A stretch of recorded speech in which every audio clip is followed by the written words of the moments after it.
I'm your huckleberry.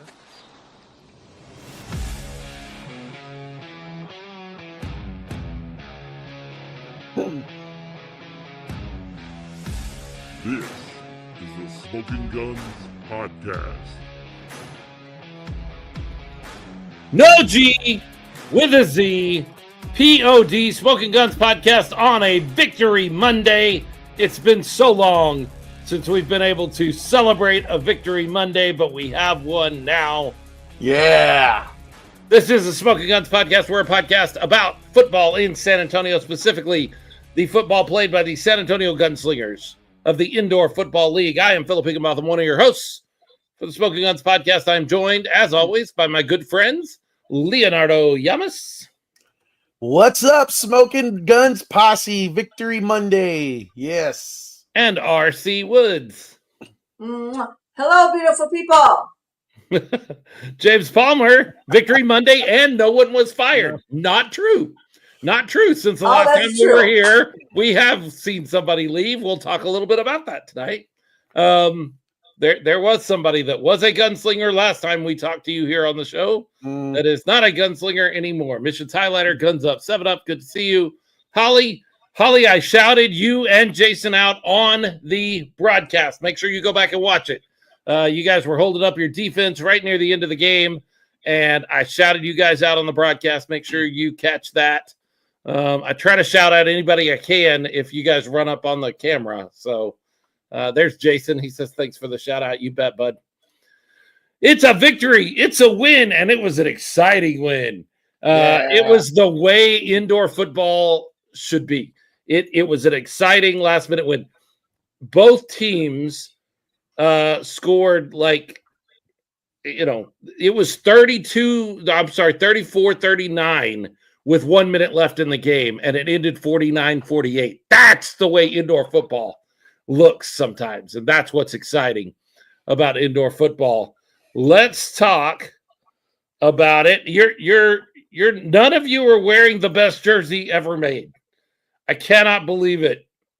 You are not wearing the best San Antonio Gunslingers jersey ever made, and I cannot believe it. They're good. The best one that looks good on me. The pink They're one. good. They're all good, but this is the best one ever made. I can't believe I'm the only one wearing it tonight, but that's fine. That's a cool jersey. I was wearing it at the game, but cool. I had to wear my "We Got 5 on It" Kali Rashad jersey. The man to just give Kali, my favorite football player on the planet, give him his props for his role in this game. Back in a big way. Yes. Back in a big way, and we'll talk some about that. I think he made a very heady football decision right down near the end of the game that I want to get into. We talked a little bit about it before the game, Leo and I did, and I think we're slightly of different opinions on it, but I think he made a very cerebral football play when he could have gone for the glory and instead gave up the glory for the best chance to win. We'll talk about it. Alex McSwain, if it was anyone's first game, they'll be back. Such an exciting game. It was somebody's first game. And we're going to be talking to him tonight. Please stick around with us because about 7:30, we're supposed to have Joaquin Collazo come on, the brand new quarterback of the Gunslingers. And maybe that's where we should start. We got word on Thursday or Friday. I guess it hit the wire on Friday, the transaction wire on Friday, that Guy Myers, who has been with the team since camp, was the starting quarterback for the game against Vegas here in San Antonio, took over for Zach Reeder in Vegas, was released. And I'll be really honest with you, Leo, you and I had many, many conversations about this because you and I hung out a lot this weekend. I was not super on board with this decision. They let go of Guy. They signed a guy that I didn't know much about except that he had played in Iowa. And Iowa was not a very good team when he played for them. And so I didn't know that this was exactly what I wanted to see happen. I kind of felt like it was one of those missteps in personnel management. I was wrong, apparently, because Joaquin came in and played an incredible game, and we'll talk to him about that, and we'll talk more about him. But I didn't know that releasing Guy was the right deal. I've gotten more information a lot of information that I'm just not going to share because it's not important one way or the other.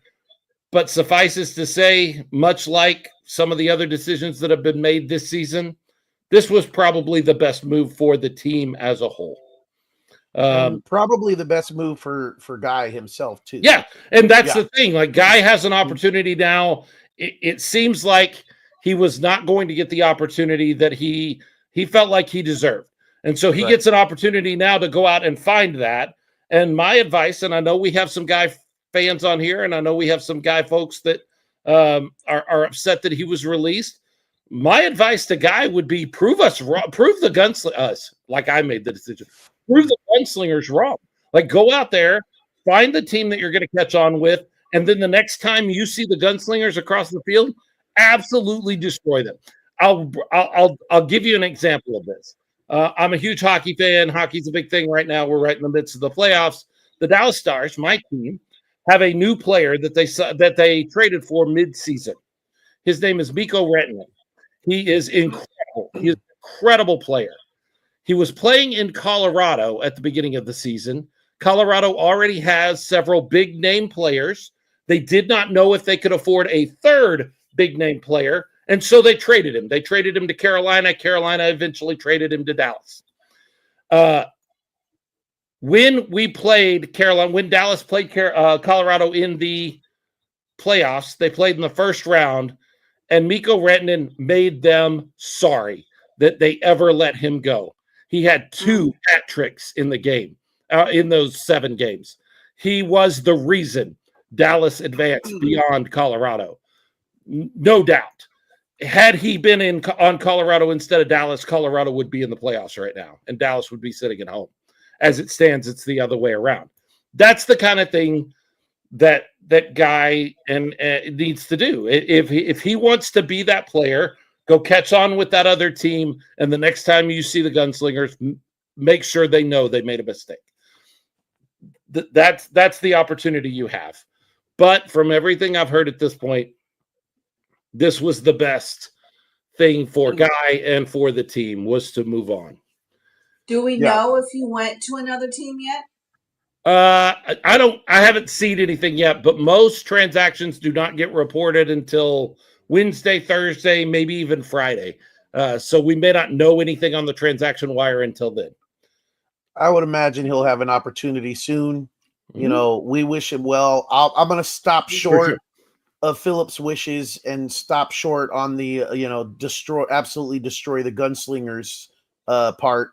You know, I wish him well, but anytime anybody's going against the Gunslingers, Oh, that's not what I want. I'm saying that's my advice to you. I know. I'm giving that you is what I would tell you to do. Yep.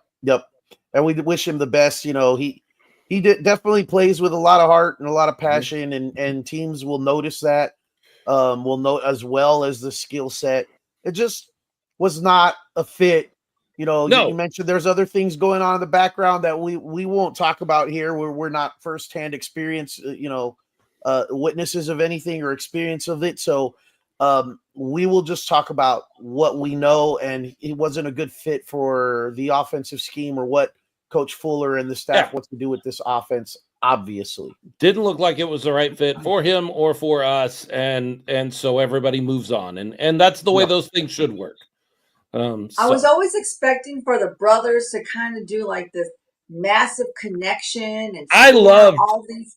I loved the story of Myers to Myers. I was so excited when we signed Guy Myers that we would have this opportunity, and I have this story of quarterback and wide receiver brothers. As a guy who likes good story, I was very excited about that being the story. It just turned out that's not what we got. Coach Q, Quentin Humphrey. So question, is DJ still around? Yes, DJ is still on the roster.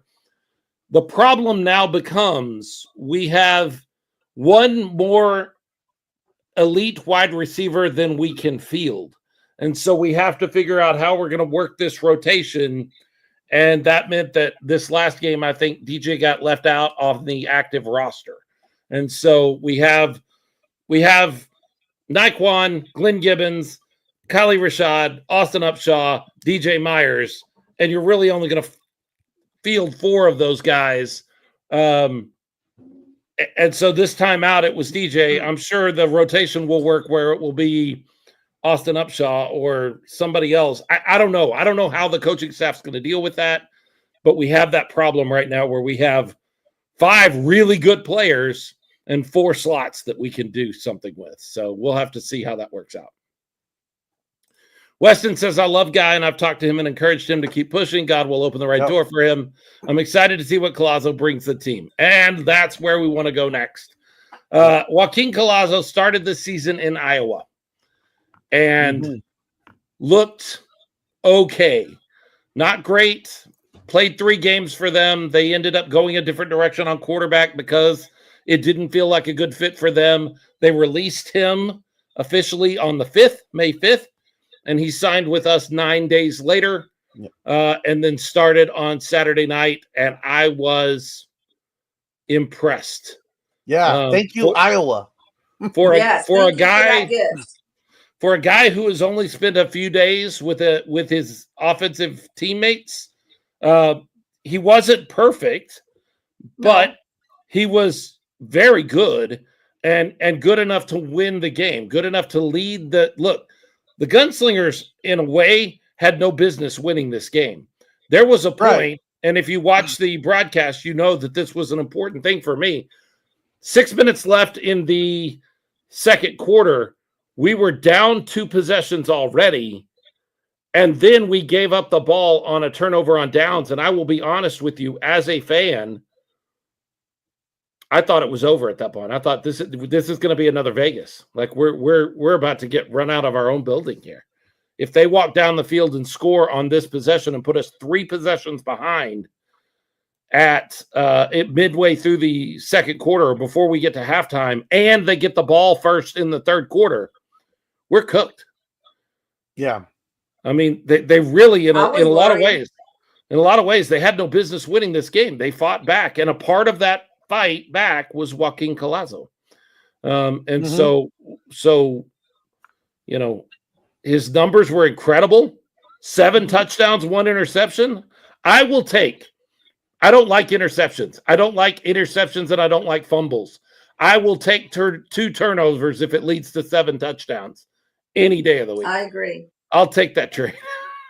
That's incredible. Good numbers to me. Incredible.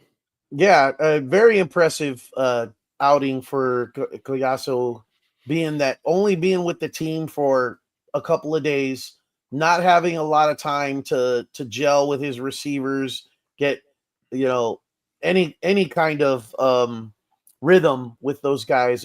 You almost saw it like happening in real time in front of us on the field. Like, yeah. I would say there was definitely a connection, and you're right. It wasn't in the first quarter, maybe towards the second, going into the third, that I really saw them really gelling together, and you saw a spark. He was, so I watched some of his game film on Saturday before the game. I actually set up by the press box with my phone and watched some of his Iowa gameplay. First game of the season. And I noticed a couple of things. I noticed he was calm in the pocket. He throws a really good ball. And he's left-handed. And that third one may sound like, so what? I operate under the assumption, and I actually reached out to somebody. This is an interesting conversation I had with somebody today. I am of the opinion that a left-handed quarterback, because the vast majority of quarterbacks that players see are right-handed, a left-handed quarterback just feels off or awkward or weird, especially to defensive backs and linebackers. Protection has to change. Reading the field the opposite direction, because a lot of that. Now, I reached out to Cody Brooks today because I was like, hey, who do I know that has actually played the game that can either tell me, there's something to that, or no, you're full of poop. And what he basically told me is, kinda, maybe, possibly. There could be some guys who don't prepare well, or maybe don't have the the right level of talent. So on this level, sure, there's a possibility. He said, not for me. It never bothered me, but I can see how what you're saying might be true. It does feel awkward. For me in the broadcast booth, it feels alien to watch the guy, and I'm a left-handed guy. So that is the way, like when I'm thinking of playing, that's how I think of playing quarterback. But still to see it, when I watch Michael Vick, when I watch Frank Harris, now when I watch Joaquin Collazo, it feels alien to me that guy has turned that direction. I'm like, that's not right. That's not how football players, that's not how quarterbacks look. They don't look like that. We're gonna have to get used to it. It's I could see how it might be an adjustment on how things are, how the approach has to be offensively or defensively, but as well as offensively, like you said, in the protection and the O-line. Right. Speaking of O-line, that's been something we've kind of been a little bit critical of in the last couple of games, and I thought that was also something that was much improved this game. And also, I think Collazo brings something that to the table as far as escapability and mobility while still looking down the field. I think the best play of the game, I would agree with my son Jesse was there watching the game, and he looks at me and goes, that was the best play of the game. And it was in the fourth quarter where Collazo is under pressure and then scrambles to the right and finds Naquan Murray, I believe it was, in the end zone for a touchdown. Very, very impressive play and scramble while still keeping his eyes down the field and going through his progressions, finding his receivers.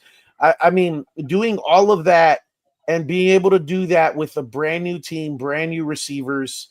You can't say enough or give Collazo and the wide receivers enough credit for the way they really stepped up in this game. So there were he scored 2 touchdowns simply going through his read and finding the open receiver that was streaking downfield. The one you're talking about, and then there was one in the first half that were both just him not panicking in the pocket, going through his read and finding the receiver. Mass Bandit of San Antonio, as I was talking about left-handed quarterbacks, said, don't forget about Tim Tebow. I'm talking about real quarterbacks. I'm sorry. I'm not talking about Tim Tebow. I'm talking about guys that can actually play the quarterback position. Oh, hey, now. Hey, come on. Incredible athlete, great guy. Love Tim Tebow, but not a quarterback. Let's Alex McSwain, I think Zachary Reeder was the new holder for the PAT and field goals. I didn't watch to see how he did. Adequate. He was adequate. Zach Reeder is a guy that I kind of feel for. He got an opportunity. It got yanked from him. They put Guy back in Vegas, and now Joaquin has come in, and he just kind of secured that spot. I don't think there's any discussion to be had about who the starting quarterback is, and that's kind of unfortunate for Zach because he was that close to be. Don't pick on a Denver quarterback that way. He's not a quarterback, though. That's what I'm telling you. He won them a playoff game. He did. I mean, that's true. He did. I don't know if you remember that game or not, but of course I remember it.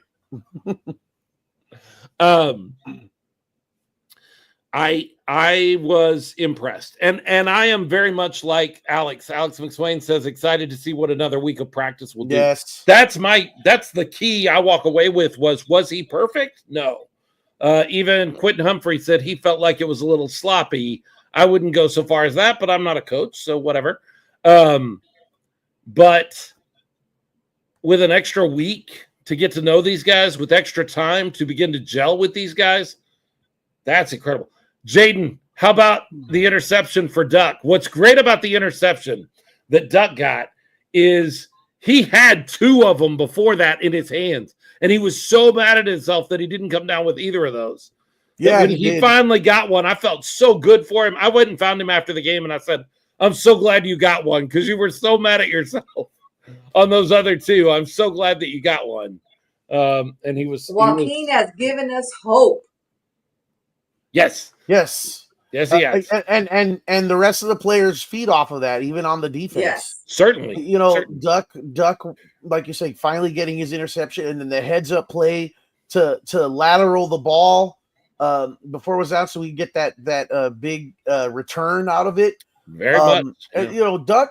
Speaking of Duck plays so hard. I mean, he doesn't.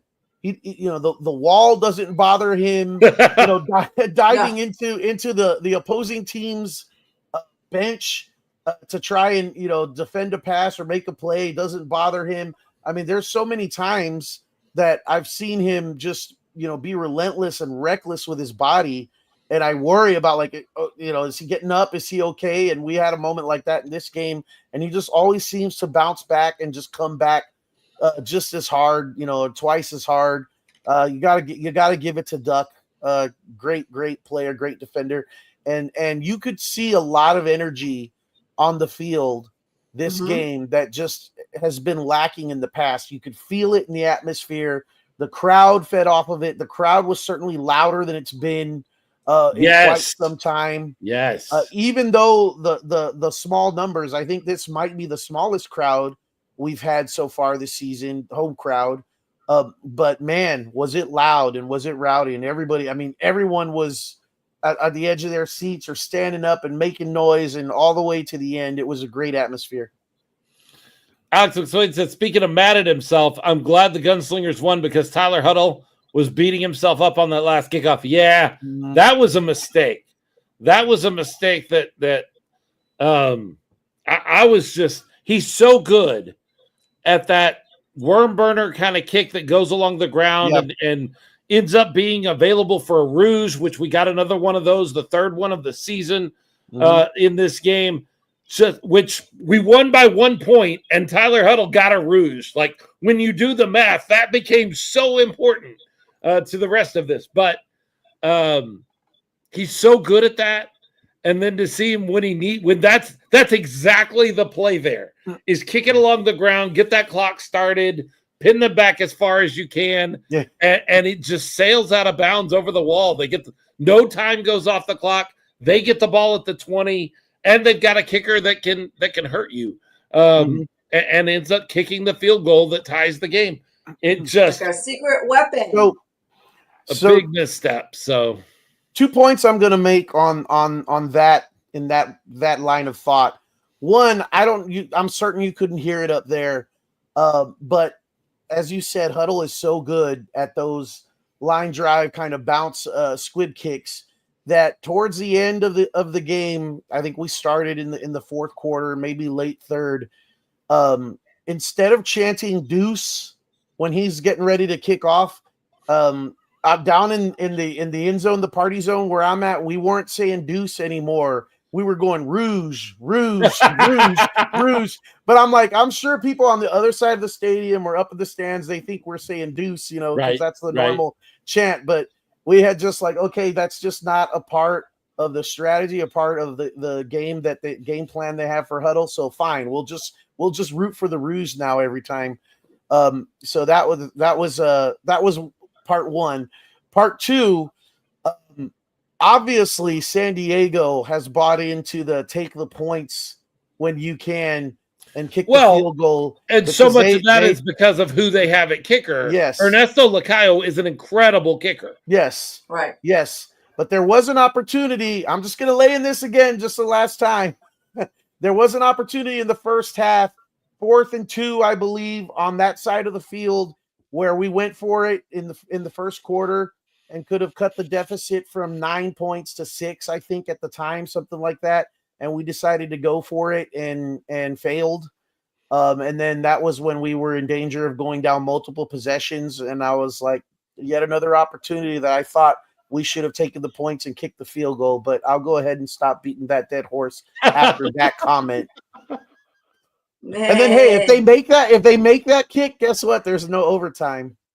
Right. You're right. I mean, when you're right, you're right. Hard to say. Like, and I just made the point that, like, we get a rouge and then we win by 1 point, but you can't really draw those lines and be like, if we kick that field goal there, we have 3 extra points, because then the whole game changes from that point. And so when you get in your DeLorean, hop back to that moment and change it, you change everything after it too. So it doesn't actually work that way. But Jessica Palmer says she heard you guys chanting Rouge. And a great night for it to happen. The military appreciation stuff, just incredible as always. James Palmer says, not to make it worse, but the thicker kicker just made up for the missed extra point. Hey, I don't know if anybody else noticed, but he's somewhat the less thicker kicker now. It looks like he's slimming down some weight, slimming down, hitting the weight room there, Gunslinger Nation, which is great and all, but it's just like, oh, don't lose the thicker kicker, Mystique. That's a good word. I think it was the darker uniform that gives that illusion of being smaller. Maybe Could be. You have to be very careful, don't you, Leo? Taking what gives you that mystique as a player and giving it up. We watched Kevin Hogan on Friday night play for the San Antonio Brahmas. He has gotten rid of the glorious mustache, and he is not the same player anymore. Just not the same player anymore. You have to be careful. Mm-mm. You have to be very careful. Well, we have him on the line now, so we're going to bring him on because we want to honor his time, and we're very excited to talk about him or talk to him. Oh, he's going to log in. I think he's trying to get a camera working. So let's talk for a few. There he is. We are going to bring him on. Joining the show now, quarterback one for the San Antonio Gunslingers, Joaquin Collazo. Joaquin, welcome to the show. Yes. Good to see you, man. Yeah, it's good to see you too, Philip. Hello. Thank you guys for having me. I'm excited to be on. We are very excited to have you here. And first and foremost, I have to ask a question because you are in San Antonio now. And when we look at your last name, we can say Collazo or we can say what, Leo? Collazo. Because the double L is a Y here. He'll never get it. Which one are we supposed to use? Leo's right. It's pronounced Collazo. Yeah. But of course. It's not Joaquin. To make it easy on people, we just usually go with Collazo. Okay. Leo's definitely right with that one though. Good news. So how did this all happen? When did you find out that you were headed to San Antonio? When did they reach out to you? Yes, sir. So I originally started this season. I was in the Iowa Barnstormers training camp, and I started there the first 3 weeks, and I showed some good flashes, but just being a rookie and trying to adjust to the league, I also showed some, just some turnovers and different stuff like that. So Coach Mogs, the head coach of Iowa, he decided he wanted to go in a different direction, and had brought a new guy in. But thankfully, he kind of looked out for me too and got me in touch with Coach Fuller. This was before they played, I want to say Vegas away. Okay. And after that weekend, Coach Fuller watched some film, and he contacted me and said he liked what he saw and he was willing to give me a shot. So I'd be out there as soon as possible. How many days of practice did you have before the game Saturday night with this offense, these guys? Oh, well, they've been really helpful since I got here. I've been here for 2 weeks now. So okay. Last week I spent a lot of time just learning the playbook, getting familiar with a lot of the guys. And last week, that full week, I was with them. So about 2 weeks or so, I'd say. Okay. Yes, sir. Okay. What do you think about San Antonio? It's awesome. Yeah, it's a lot more alive, I should say, than Iowa. So I would say so. Yeah, the people are great. Saturday night was a great experience with all the motorcycles, and it was obviously Military Appreciation Night. So it was a good vibe. There was a lot of great things going on. Now, you're originally from Tennessee. Do I have that right? No, sir. I'm from Central Florida. Oh, okay. Melbourne, to be exact. Cocoa Beach is kind of the big thing around us. So, yeah, I grew up in Central Florida, born and raised. Okay. Yes, sir. Nice. So you're used to heat and humidity, like that's not going to bother you here in San Antonio. Oh no, sir. I'm used to that completely. The Good. triple digits was pretty crazy last week, but I'm used to it, so it's all good. You know what else? I did a little bit of reading on your history, Joaquin. I was gonna say something else that Joaquin is used to is overtimes. Because I read a little something where Joaquin has a game in his pocket where he went into 9 overtime periods. Tell us about that a little bit. Yeah, that was the game to get to, I want to say, one game away from the state championship. We played Clearwater Central Catholic in Florida, obviously. And, yeah, it was just a crazy game. So the game at the end of regulation started at 21-21, and the final score would go on to be 69-62. So it was real back and forth. I want to say the game started at 7 and ended at around 12 a.m. So wow, it was a great battle between two great teams. Both teams had, I want to say, at least 5 guys, 5 and over, probably 7 that went on to play at the college level on both sides. So it was a great battle, and one where we actually started down, I want to say 21-0. So at halftime, we went in, and it was a great battle. We all stuck together, and it was a magical year that year too, being undefeated in the regular season, and then going on to have that game, and then be one game away from states. So it was pretty cool night. So let's talk a little bit about you started on another team. You started 3 games for Iowa. You've come here to San Antonio. But I've done some math and I've looked at some statistics, which cannot tell you everything, but can tell you something. Yep. And I noticed that your replacement there in Iowa is putting up basically the same sort of numbers that you were putting up. Mm-hmm. You come here and you have a 7 touchdown game. How different is the talent that you're playing with here in San Antonio than maybe what you played with before? Yeah, so the quarterback that had came to Iowa that week prior to my release was James Cahoon, and he had spent time with Vegas a little bit in their training camp, and he kind of alluded to that. Just the talent out west was very surprising to him as compared to the East Coast teams. But there was a lot of great players there too, I'd say. They had a lot of good skill position players, I should say. But, yeah, coming out here with a lot of veteran dudes. I mean, Naquan Murray, Glenn Gibbons, Austin Upshaw, who played at SMU. Mm-hmm. A lot of those dudes, they're experienced guys, and it's been great to play with them. So, yeah, they've been great to work with.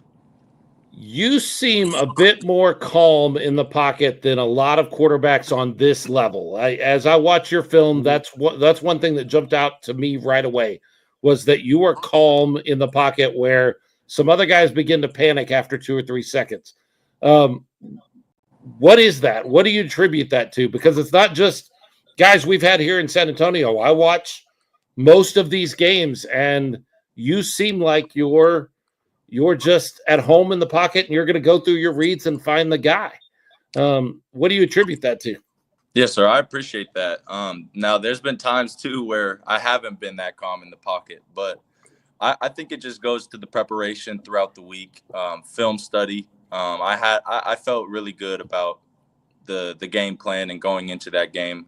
Obviously, Coach Fuller has a lot of good experience in this league, going to the league himself, the NFL and whatnot. And then Coach Bain, our quarterback coach, he played for 10 years in this league, and him and Fuller are tied at the hip. So, I mean, it's great to work with them, and they do a great job getting me prepared. And, yeah, I just had a great feeling going into the game on Saturday, and I put a lot of preparation into the film. So, I don't know. I really trust the O-line, too. They played so good on Saturday night. I mean, I was barely touched every pass, but I think the only time I was really tackled was on some of those read options where you have to get tackled and you become a runner. So, yeah, I just attribute it to that, trusting my O-line and relying on what I saw on film. And my coaches put me in great situations to be successful. I felt really comfortable. Now, this is Joaquin, your first year in indoor football, I believe. You're a rookie. Yes, sir. So I think you actually played in 4 games for Iowa and now 1 for San Antonio.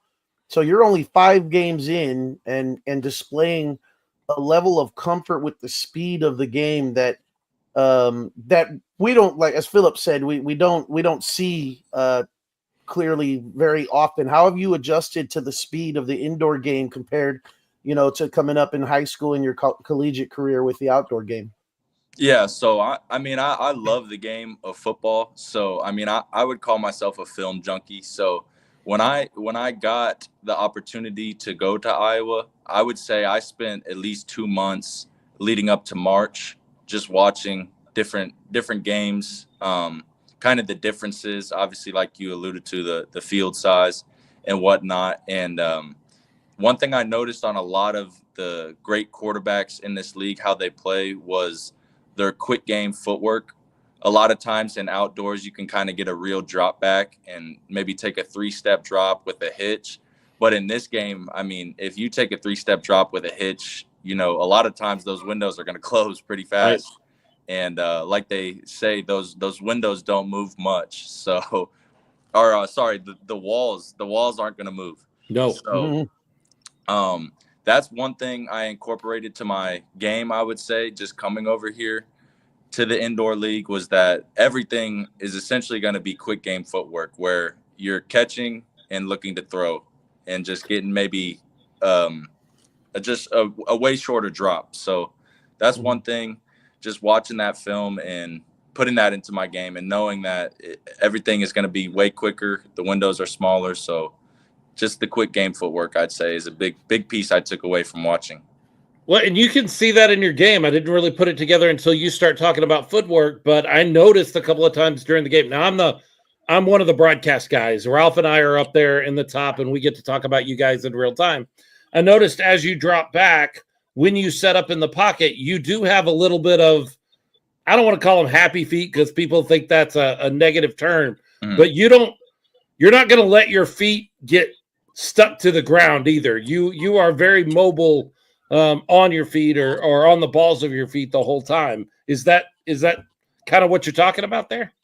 Yeah, essentially, yeah. Mostly just catching the ball and getting that rock step, they call it, or just in other terms like quick game footwork. You're usually not taking any crossover with that other foot. You're just catching and rocking to throw. So I would agree with you on that. And like you guys said, those windows close very quick in the indoor league. So you maybe got 1 or 2 reads, and then from there you got to just kind of be ready to run, like you're saying too. So yeah, I would agree with you on that.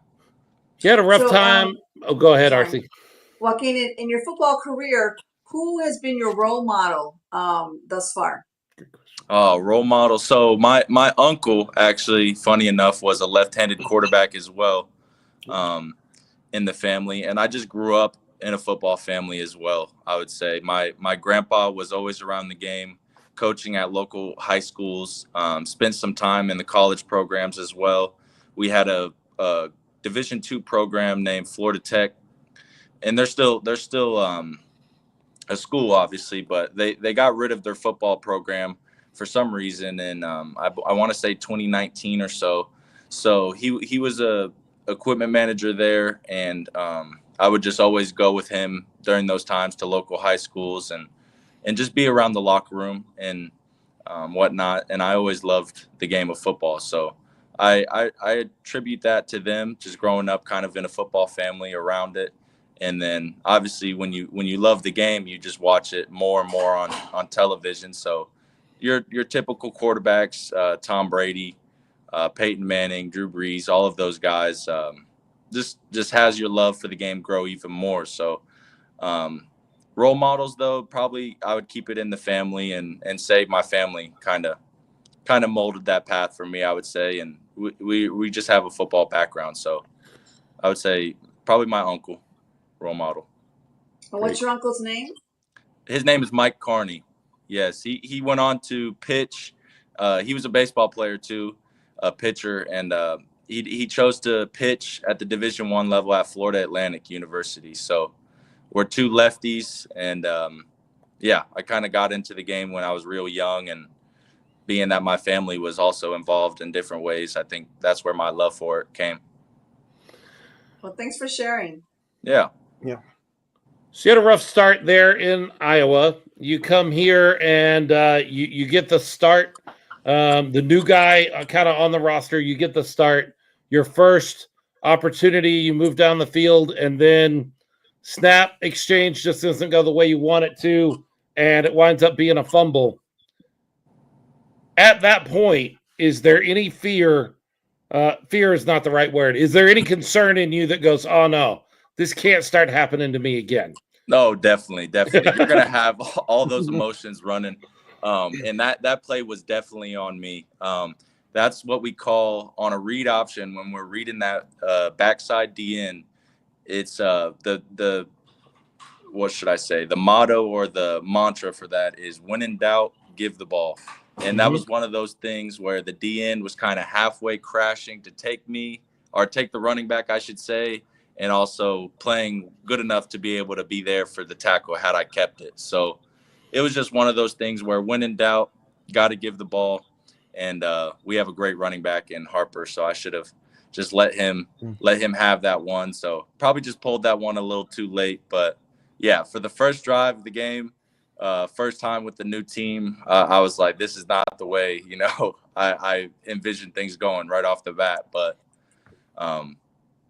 just working with the new team and working on that mesh in practice this week, we'll straighten that out and it'll be good. Sure. Philip and I were speculating earlier, Joaquin, and we mentioned it just a moment ago, you being a left-handed quarterback, a lefty, and as well as your uncle.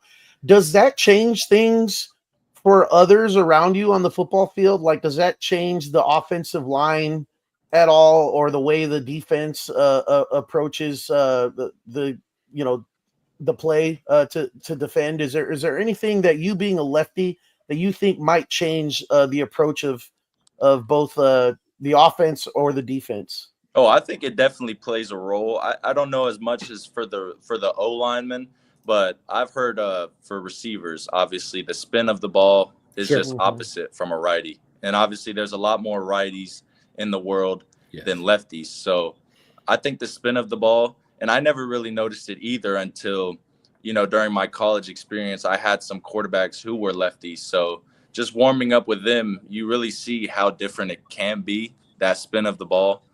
So I would say for the receivers, it's definitely an adjustment period for anywhere I've been. But I think it would just be just the rotation of the ball coming off the hand a little bit different for receivers. I think it plays a big factor.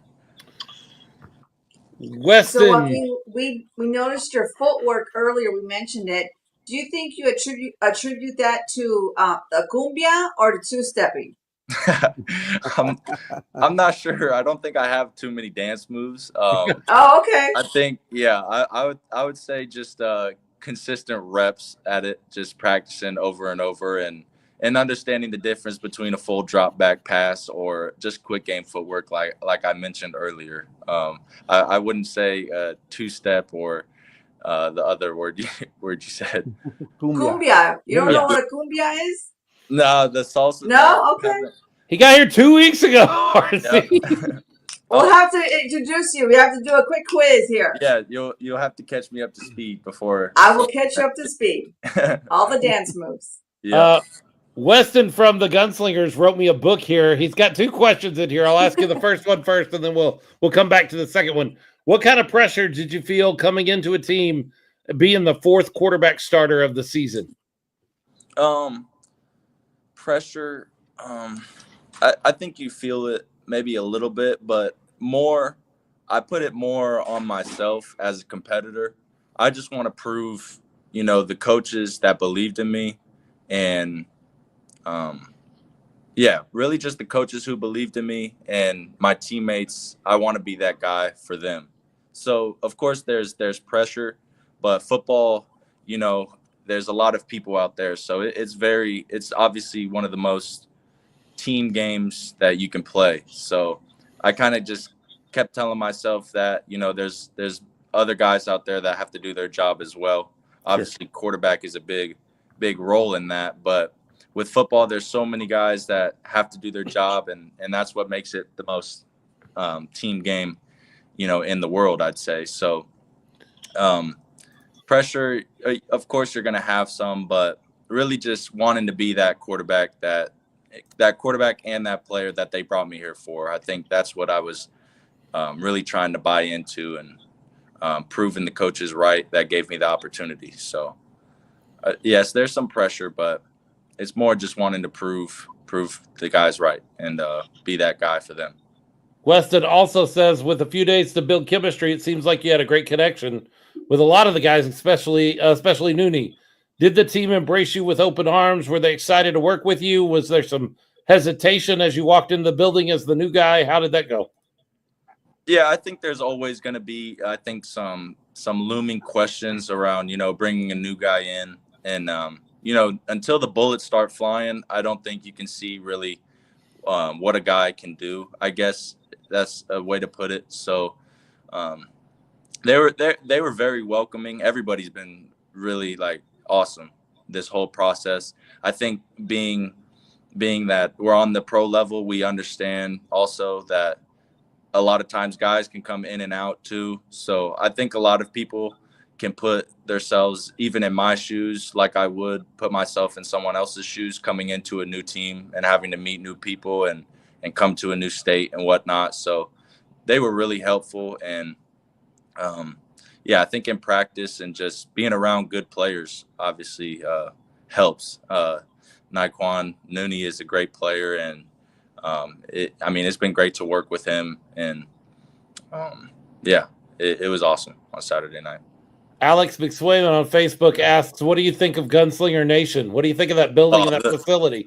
Oh, they're awesome. Yeah, it was like I said, it was an awesome atmosphere with the motorcycles blaring. I was like, gosh, it's getting real loud in here. And obviously as you're nervous before the game, you're hearing all these loud noises and seeing the fans with the wrestling mask and all the good stuff on. It was awesome to see. And definitely as the game went on, obviously it was a great battle between both teams. So it was getting louder and louder there towards the end. And yeah, I loved it. Gunslinger Nation was strong. How about that practice facility and that setup? You seen anything like that as you've been around?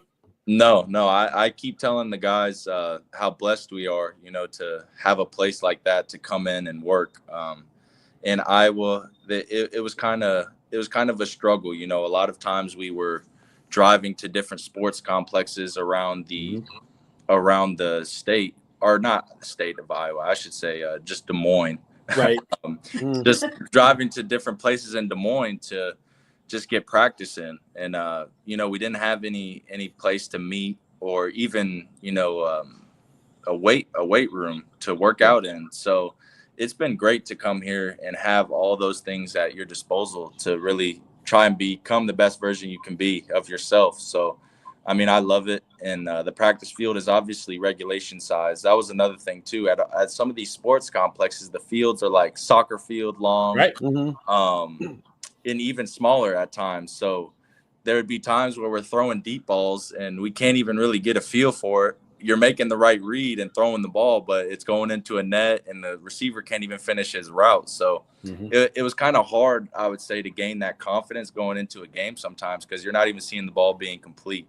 So, yeah, there was a lot of great people out there, but each organization is different. But I would definitely say that just being out here in San Antonio and being able to have that complex where you can have everything at your disposal, like I said, and just work out when you need to and get a real feel for the regulation size of the field has been great. It's been awesome. What did you think of our crowd and how it influenced you, or how did it, encourage you? Oh, it was great to see everyone there.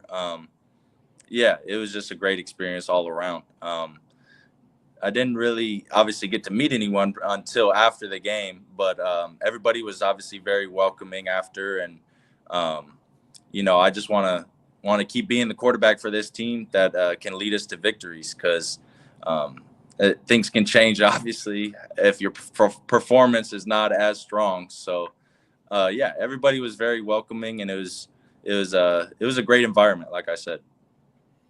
Well, we already love you. Thank you. Yeah. Obviously it was a fantastic night and an exciting game. And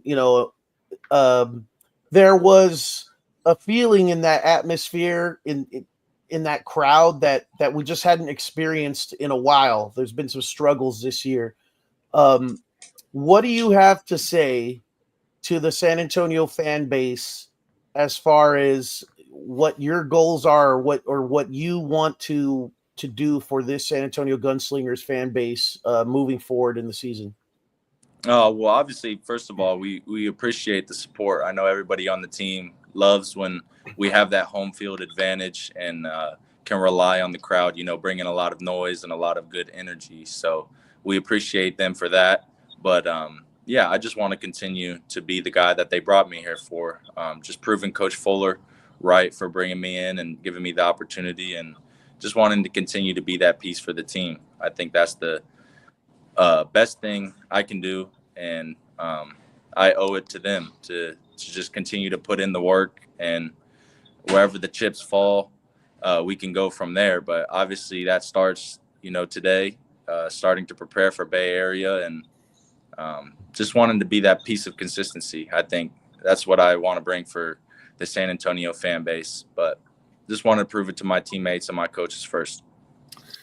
So before you came on, we were having a discussion about left-handed quarterbacks, and I threw out some names: Michael Vick, Frank Harris, and somebody threw out Tim Tebow, and I said, no, I said left-handed quarterbacks. So James Palmer says he's asking you your opinion, Joaquin. Is Tim Tebow a quarterback?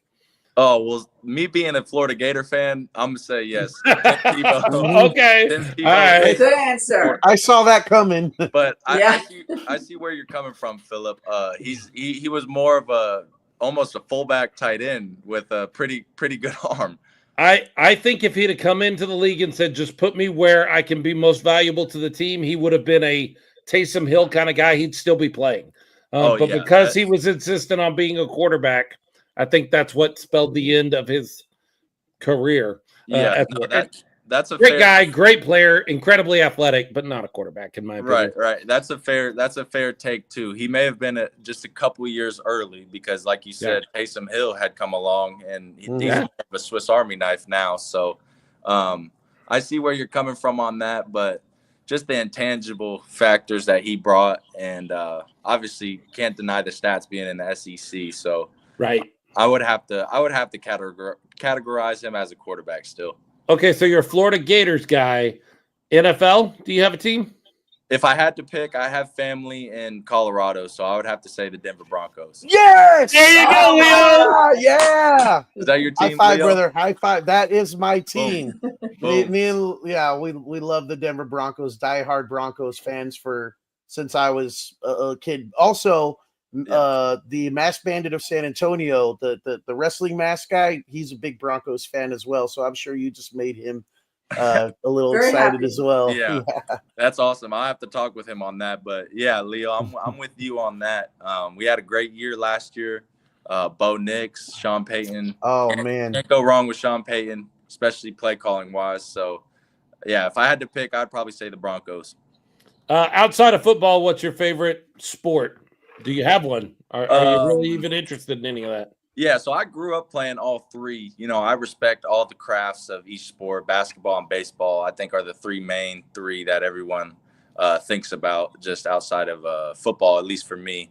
But besides that, I've gotten into golf recently. I like to hit the links every now and then when I'm home with family and friends and whatnot. So I would have to say golf. I've started to watch that a little bit more as I've gotten older. Gotcha. Yes, sir.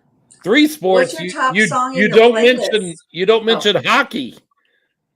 Oh no, that is a real man sport right there. The puck flying around, that heavy puck, the skates, yeah, I would look like a fool going out there. But again, I respect all professional sports. You got to be a real man to get out there, and then obviously they fight for fun. So right, all those, yeah, I respect all the sports, and I'm not opposed to watching hockey. My friends watch it a lot and whatnot, but being from Florida, you just don't see it as much. I feel like maybe that has a factor.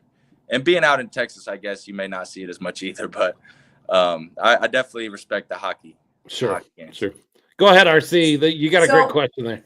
Yeah, so Joaquin, I don't know if you've noticed now, but Leo and Philip are the football guys, and I'm the one that kind of tries to get to know you a little bit more. Yeah. So my question would be, what's your top 2 songs in your playlist? Top 2 songs in my playlist. I mix it up a lot. I like a lot of Jack Johnson. I like rap. What else do I like? I know you didn't ask me what artist, but this is kind of just my thought process as I'm going through game day and whatnot. Jay-Z is another big one for me. Okay. I don't know if I have 2 specific songs, but I like to mix it up and get a lot of those different songs in there. What's one? I like "Run This Town" by Jay-Z and Rihanna and Kanye West. That is always a good game day song. And if I had to pick another one, Eminem, "Cinderella Man." That's another good one. Those are just the first 2 that came to my mind for today. But I like to mix it up. Well, you've definitely brought us hope to our team, so I just want you to know that. Oh, thank you. Yeah, I'm trying to keep it going. Just got to keep preparing and working with the guys. I think we'll be good. What's it like to work with Zach Reeder in a quarterback room, a guy that was, here a week before you and kind of almost got a shot and then kind of got it ripped from him a little bit just in the way things worked out, and now you've kind of leapfrogged over him. How is that relationship? How is that quarterback room? What's Zach like to work with? Oh, he's great. Like, since I've been here, he has been just welcoming and just a great teammate all around. And I think it goes back to just being a professional and kind of being welcoming, I would say, because like you said, he got here a week before me. So I think he kind of understands what it's like just being in my shoes, having to meet new guys, meet a whole new team, and just trying to get caught up on the playbook. So any questions I've had, he's been very helpful. We see each other probably the most out of anybody on the team. Sure. Just that constant dialogue, just helping me on the sidelines when I get off and getting on the iPad with him. So it's been great to work with Zach. It's been awesome. He's been welcoming since day one. James Palmer says your jersey, your game-worn jersey got auctioned off and went for $300. Did your family help you bid on that? Yeah, that's why I'm laughing. My mom was not letting that get away from her. She hopped on that one pretty quick, and the family got that one. So I think that's why it went so high. They were ready to get that one. Are they gonna try to catch a Gunslinger game somewhere here in the rest of the season? I think my mom will try and get out to at least one game, 1 or 2. She's still trying to figure it out. You guys are going to Jacksonville. I realize that's not necessarily close, but it's closer than San Antonio. Yeah. So for me, that is about a 3-hour drive, which on the big scale of things isn't that much. That's how far I drive for Gunslingers games. So that's cool. Oh, okay. 3 hours is fine. I see.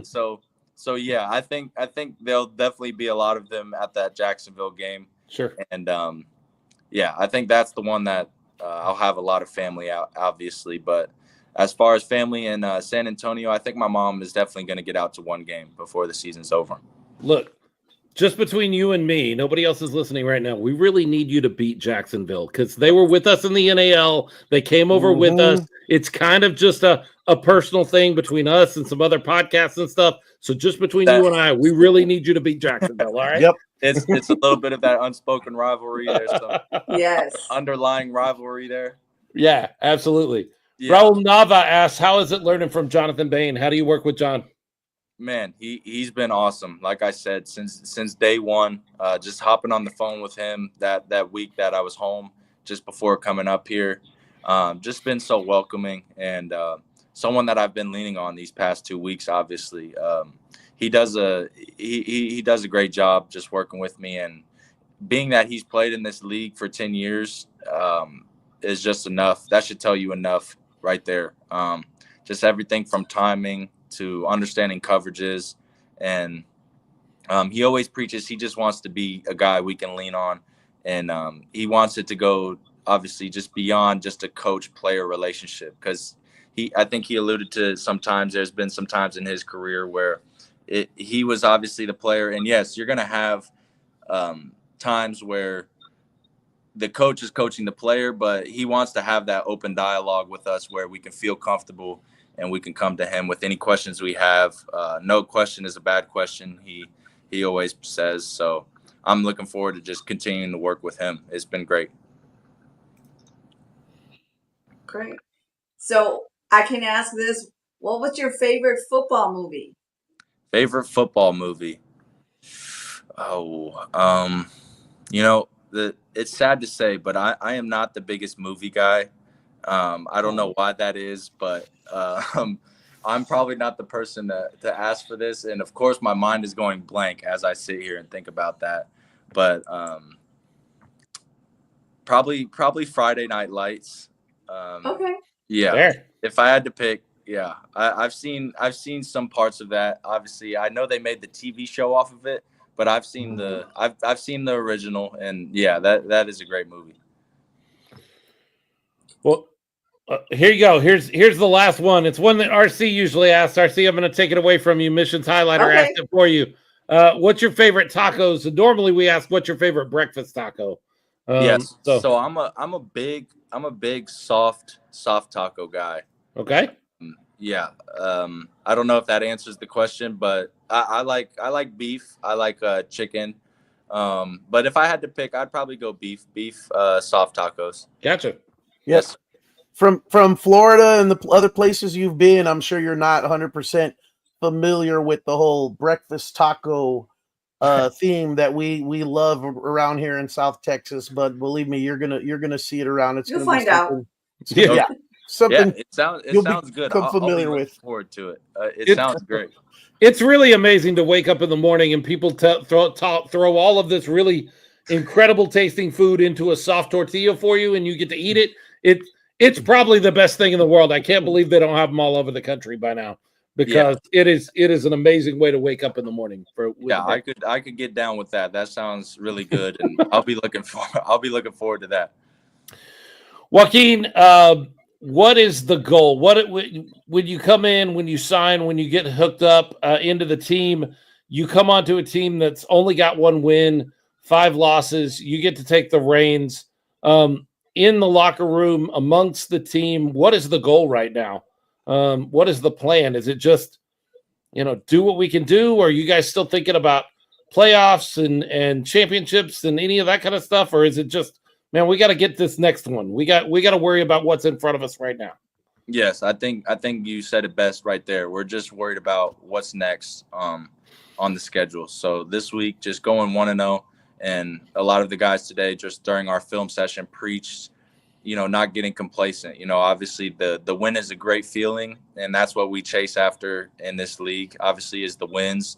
And I think that's the biggest thing for me, is just wanting to replicate that feeling that we had on Saturday night. It was a great experience, and everybody was all smiles after the game, and we're all hugging each other and understanding about like all the hard work we put in throughout the week.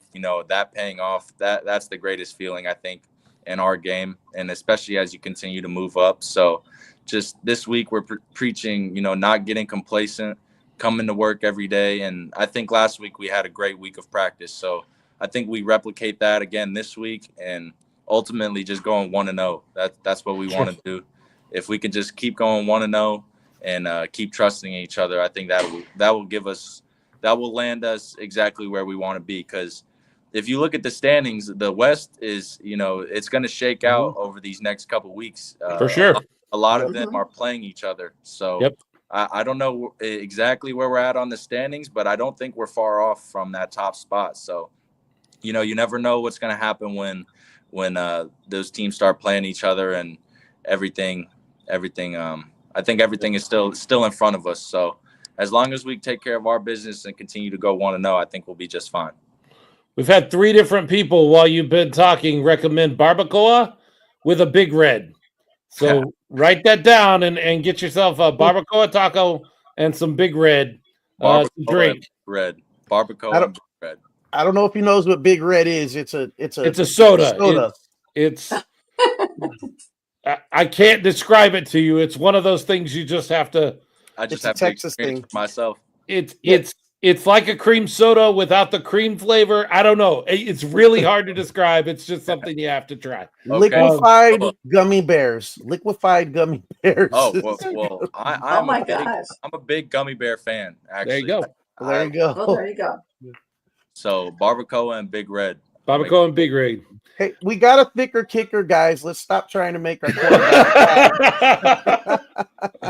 Joaquin, thank you so much for taking some time with us. We are all in your corner. We're behind you. We're excited about the win, but we're even more excited that this little bit of a carousel we've kind of been on, looking for that right guy to lead the team, looks like it's over, and we found a guy that can, even when the chips are down, lead the team back and bring us a win. That's something we've been looking for all season long. We're happy to have you, and we're excited to get to know you a little better. Yes, Philip, Leo, RC, thank you guys for having me. This has been awesome. I can't wait to, be on again and see where we can, take this thing. Just going 1-0 each week. That's the goal. And I'll make sure on the broadcast we start pronouncing the name right. Collazo. Collazo. That would be awesome. That would make a lot of people happy. Excellent. Thanks so much, Joaquin. He's Joaquin Collazo. He is the new quarterback for the San Antonio Gunslingers. I like that guy. I like it too. I mean, I don't think we've ever had a guy on the show where I've been like, I didn't really like that guy very much. So, true. But what a great guy. Just down to earth. Good leader. There were opportunities here for him or for our team to just kind of go, man, here we go again. And they didn't fall into that trap. They continued to battle back, and we wound up with a win. James Palmer says, I can think of one. Okay. Well, he was only on the show more than anybody else. If you and I are thinking of the same person, but yeah, anyway. no, it's true. He might have the most guest spots on the Smoking Guns podcast if you and I are thinking of the same person. I thought it was really funny that he was talking about San Antonio being lively. Alex McSwain said Joaquin said San Antonio is more lively, and he just missed the most lively time of the year in Fiesta. Let's be fair, Alex. He is comparing San Antonio, Texas to Iowa, to Des Moines, Iowa. Like, that's not even fair. We don't need Fiesta to beat Des Moines. Okay? I've been there. No, I've been there. Yeah, you don't need a whole lot. When he said finding different places to play, I was thinking he couldn't find the right cornfield. Right? If you build it, they will come. That's in Iowa, right? James Palmer said that they had to practice the Barnstormers with hay for the walls back in the day. Oh my gosh. Yep.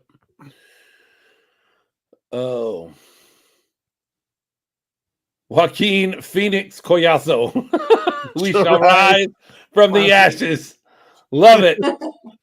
Jordan Stubing, that marketing mind always working for Jordan Stubing. Alex says, thank you, Philip, for clarifying my question about Gunslinger Nation. No problem. He's going to learn what all the lingo refers to really quick. I think it was Mission's highlighter that says, maybe we need to rename that. You know what? Don't give them too many ideas. Before you know it, it'll be the Valero Gunslinger Nation or something. Everybody needs a marketing name on it, right? Everything does. You know what I realized is Go ahead. I would say I'm all for Gunslingers getting some of that Valero money. I wouldn't mind it. I'd understand. We don't do that enough. Like on the broadcast, I realized that we no longer do pick and pull collisions of the game. Those are gone. Every touchdown back in the very first season when Leo and I and Jonas were doing the games, every touchdown was a Moonlight Ballroom touchdown because they were a sponsor. That's right. And we don't do that either. But there's so much stuff we could be selling. Gunslingers, get on that. Let's sell touchdowns. Let's sell collisions of the game. Let's get more sponsorship money. That's what Alex says. Get more sponsorship money. I'm all for it. I think Did you James see my Palmer is question? right. Naked or not? With the Dos Equis? What are you talking about? Oh, yeah, with the Oh, you weren't there. So yeah. Jen had some Dos Equis girls, and they were giving the Dos Equis beers, and they gave me a fan that said naked or dressed, and it was a fan. So which way you turned it, that was the question. And so I proposed that question: naked or dressed. I thought that was kind of cute. I like that marketing. Gotcha.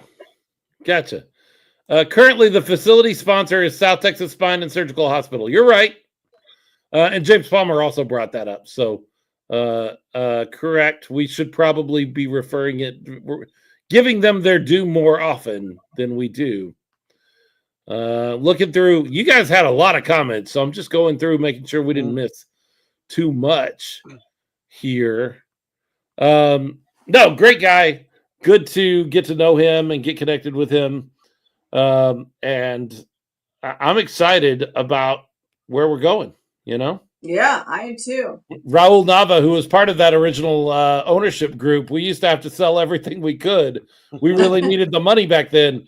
Hey, some things don't change. I'm sure the Gunslingers aren't just, they will also take money. I'm always reminded of the wedding singer when he goes into the bank to get a job and they ask him why he wants the job. And he's like, I like money. I have a little. I keep it in a jar over my refrigerator. I want to put more in there. That's where you come in. I think we're all kind of that way where I have a little. I would like more.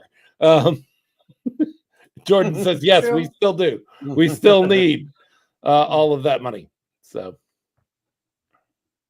we're getting a lot of the money for the jerseys we always get. So there's a little bit of help. Right. Speaking of the broadcast, we got that virtual T-shirt cannon now. That was a great idea. That was a very good idea. He says, funny enough, Off the Wall podcast was just talking about it. And I saw it on the broadcast. Not sure if it's chicken or egg concept. I'm not sure where that idea came from, but it was a great idea. It was also the 15-second spot that I was most nervous throughout the whole broadcast because it was always right at the end when they were setting up for a kick or the next play. And I could see them on the field getting set up for the play. And I'm looking at the monitor and going, we got to get out of the spot. We got to get out of the spot so we can get back to the game. It was the one that I had the most pucker factor on. Joaquin Collazo. Joaquin's middle name is Antonio. San Antonio. Cool. I like it. Joaquin Antonio. Collazo. All the way around, man. Yeah. It's a fit. I'm telling you. It fits. It fits great. Speaking of pucker moments, I asked James Fuller after the game. The kick, the drop kick for the game. The play for the game. I said, a little bit of a pucker factor there. And he goes, oh, yeah. He said, we talked a little bit. It was exactly the right decision. We've had this conversation before on the show. When you're on the road and you have an opportunity to win, you take that opportunity. I don't blame San Diego at all for taking the opportunity.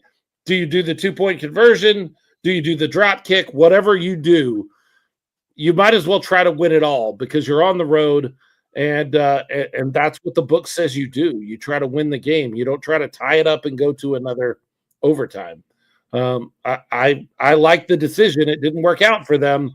It worked out great for us, but I think it was the right decision for San Diego. Leo, what do you think? I think it was the right decision. Lacayo missed a drop kick earlier in the game, and from what Ralph was saying on the broadcast, this is kind of a new developing weapon for him. And don't get me wrong, I didn't feel bad for him. I wanted the win. I'm glad the Gunslingers got the win. But that's the second time Lacayo has lost a game kicking in that very same direction of the field. So, you sort of feel bad for him in that sense as a football IFL fan or kicker fan, if you're a fan of the position, and what these guys go through, the tremendous amount of stress that is their jobs.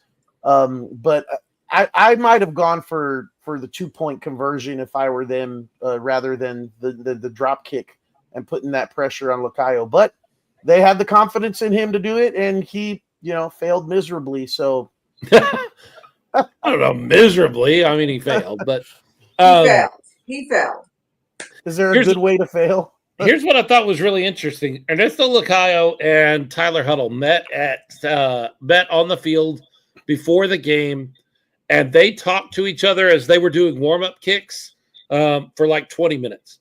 It was really, really impressive. And then at the end of the game, the first person that I saw walk over and start talking to Ernesto Lacayo after he had missed this drop kick to win the game was, again, Tyler Huddle. A guy that understands how much pressure there is in that moment, and goes over and just, hey, great game, and you'll get the next one. Don't worry about it. I love those moments when the game is over, when the whistle is blown, and opponents come together. One of my favorite things in all of sports, I'm going to go back to hockey. I got hockey on the brain lately. Apparently. Is the final game, when a series is over, when a playoff series is over in the NHL, there is a very time-honored tradition of both teams meeting at mid-ice and doing handshakes. What's funny about that is you were just punching these people a minute ago, 2 minutes ago. Like, you were shoving your stick in their back, swinging stuff at them, punching them, doing everything you could to hurt them. You give handshakes and hugs. Everybody is always really, nobody gets mad. Nobody gets in an argument. It's the game is over. Good luck in the next round. Hey, you guys played a great series. It's over. And you've been doing that for 2 weeks now. You've been beating up this person. Now the whistle is blown and it's over. It's an incredible show of sportsmanship, and I love those kind of moments. And so I loved seeing that Tyler Huddle, who was went over and was the first one to talk to Ernesto after the game. Speaking of Tyler Huddle and hockey, I just want to point out that the missions highlighter said, speaking of Huddle and the stars from earlier, he saw that I had the star score on my phone when I was trying to take a selfie with him. This is after the game. The Stars were in the midst of Game 6 of their playoff series. And he was like, whoa, wait, go back. What's the score for the Stars? So Tyler Huddle is from McKinney. He's from North Texas. And so he is a Stars fan, apparently, which makes me like him that much more. I like that guy. Yeah, and congrats to him. He just graduated from Trinity. He did. He graduated? Yes. Yeah. So congratulations to him, and condolences to his parents, because I'm paying that Trinity tuition. Yes, but big congratulations to Thicker Kicker. James Palmer also congratulating him for kicking. Jessica Palmer, did anyone notice how little unsportsmanlike conduct penalties were called by the refs? I know some of the players were unsportsmanlike, but not to the point that it was noticeable. I will tell you, this was the most Jekyll and Hyde refereeing that I've ever seen. I was ready. I was dead set ready to come on this show tonight and blast these referees until the last 3 minutes or so of the game. And I felt like they handled the end of that game with 2 challenges in the midst of that and everything else that is the end of the game so incredibly well as a crew. Yeah. Some of those guys are brand new. They are just kind of learning the game, and I think you saw some of that. Yeah. I think they spotted the ball terribly for most of the game. I thought the ball spots that we were getting, both it just seemed like San Antonio was not getting the good spots, and San Diego was getting really good spots a lot. And that was really bothering me. So I was ready to come on. We had the information that they were a young crew, that were new to the game, and I was ready to come on here and blast and be like, I thought we were supposed to get good refs, and we did all of this work in the offseason. I can't believe they send us these rookie refs. But when it came down to the time that really mattered, the last few minutes of the game, 2 challenges, lots of other stuff that goes on in the last few minutes of the game, they handled that game, the end of that game, fairly and well. I'm not just happy that we won both challengers or that we won our challenge and they lost theirs. Those were the right calls. Yeah. I'll say compared to what we've seen in the past, I thought it was relatively well officiated, with the exception of a just completely obvious pass interference call that was missed with the guy standing right there on top of it. I don't know how you missed that call. That was my biggest complaint of the game. And then, they caught it with, we had to challenge the play as far as the being offsides, but they were doing that all game, and they continually missed the receiver being offsides, running the go route before the ball was snapped. But those were my 2 biggest complaints of the game. But I would agree the way they handled at the end, the keeping of the time, because now that's something that we need to get in order at our house, because it seems like whoever is keeping the clock, they tend to let, in situations where it really benefits the Gunslingers for that clock to stop when it needs to stop. They tend to let that clock run a little bit, and they have to be reminded to reset it back. That definitely needs to improve. The time is, we never know what that looks like from the in the timekeeper sort of area. Does it stop as soon as you press the button? Do you have to press the button, a second before you want it to stop? Do you have to anticipate? You never know what the equipment is like, but you're right. Like, we need them to keep some time. There was a point, I can't even remember what it was, but there was absolutely a point that we got a call that we did not deserve. I don't remember where it was, but I only remember because as soon as we went to break out of it, I took my headphone off and I leaned over to Ralph and I go, "You smell that? Smells like home cooking." So I don't remember what it was, but I know for a fact that we got a call we did not deserve. Those things do. And then you're right. There was a big pass interference call that I don't know how you missed it. I don't know how you don't. And I said that on the broadcast. I was like, I don't understand how you missed that particular call. Which I try not to do, because what you may not know, what you may not know is the head of officiating watches our game. He and Ralph are buddies. They talk a lot about the sport. And so because of that relationship, Todd Fasanelli, which we need to have on the show at some point, but Tom Fasanelli, the head of officiating, watches Gunslinger games live. He is right on top of that. And so I try to not be very biased when it comes to the referees, because I know that a guy who works very hard on this and a crew that works very hard on this are going to hear what I have to say about it. But in that moment, I was just like, I don't see how you can see that play and not call that pass interference. I just don't understand how you can see it. But it is what it is. You're never going to get 100% of the calls, I guess. So, but you should get the egregious ones like that. Right. Definitely. Dolores says, shout out to Diana Flood and Heidi Higgins for always bringing in candy, fun, and dance moves. Yes. Those ladies are pretty cool. I first met them at Brahma's tailgate. Yep. And they've moved on over to Gunslingers games as well. That's very cool. Those are the people I love. We went to the Brahmas game on Friday night. All 3 of us were there. We did. Ran into Alex McSwain and Mo and Iris, and I like that there are people that go to both. I wish there were more people that did both. If we could have half of those folks that showed up at the Brahmas game on Friday night come over to the Freeman Coliseum on Saturday night, we'd be doing a lot better. The Gunslingers be doing a lot better.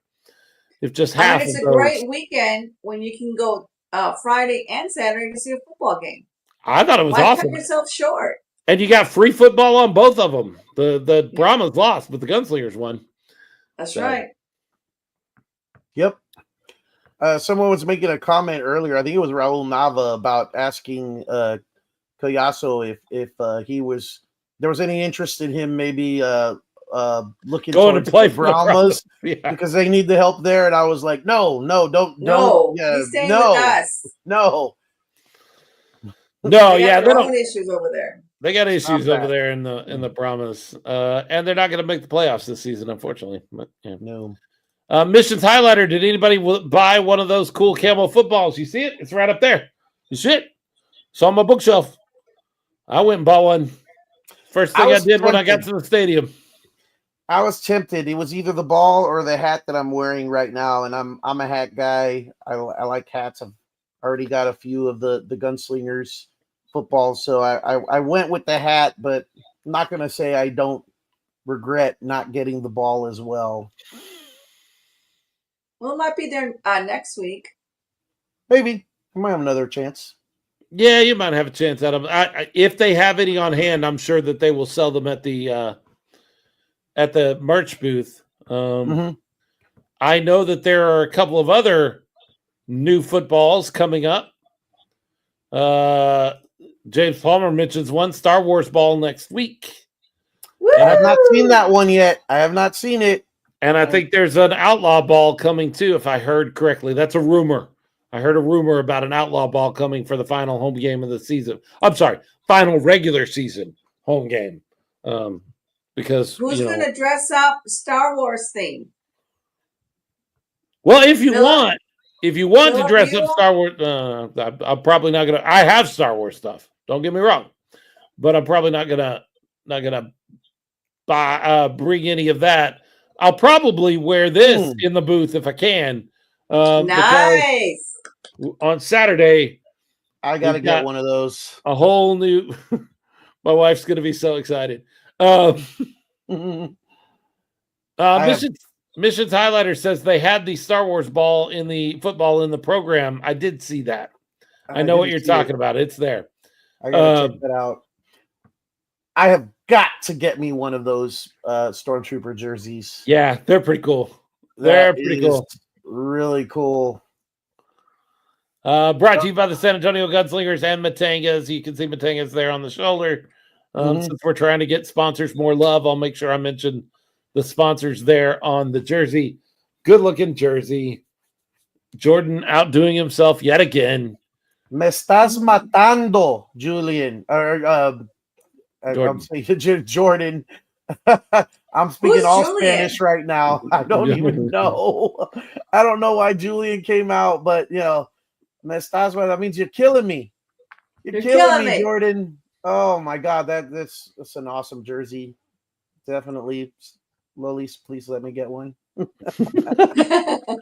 Oh, Jace Palmer says that's the one jersey I sadly probably won't have. It's white and Star Wars. That's okay. If you don't know what's cool, that's fine, James. That's not a problem. You don't like white? What's going on?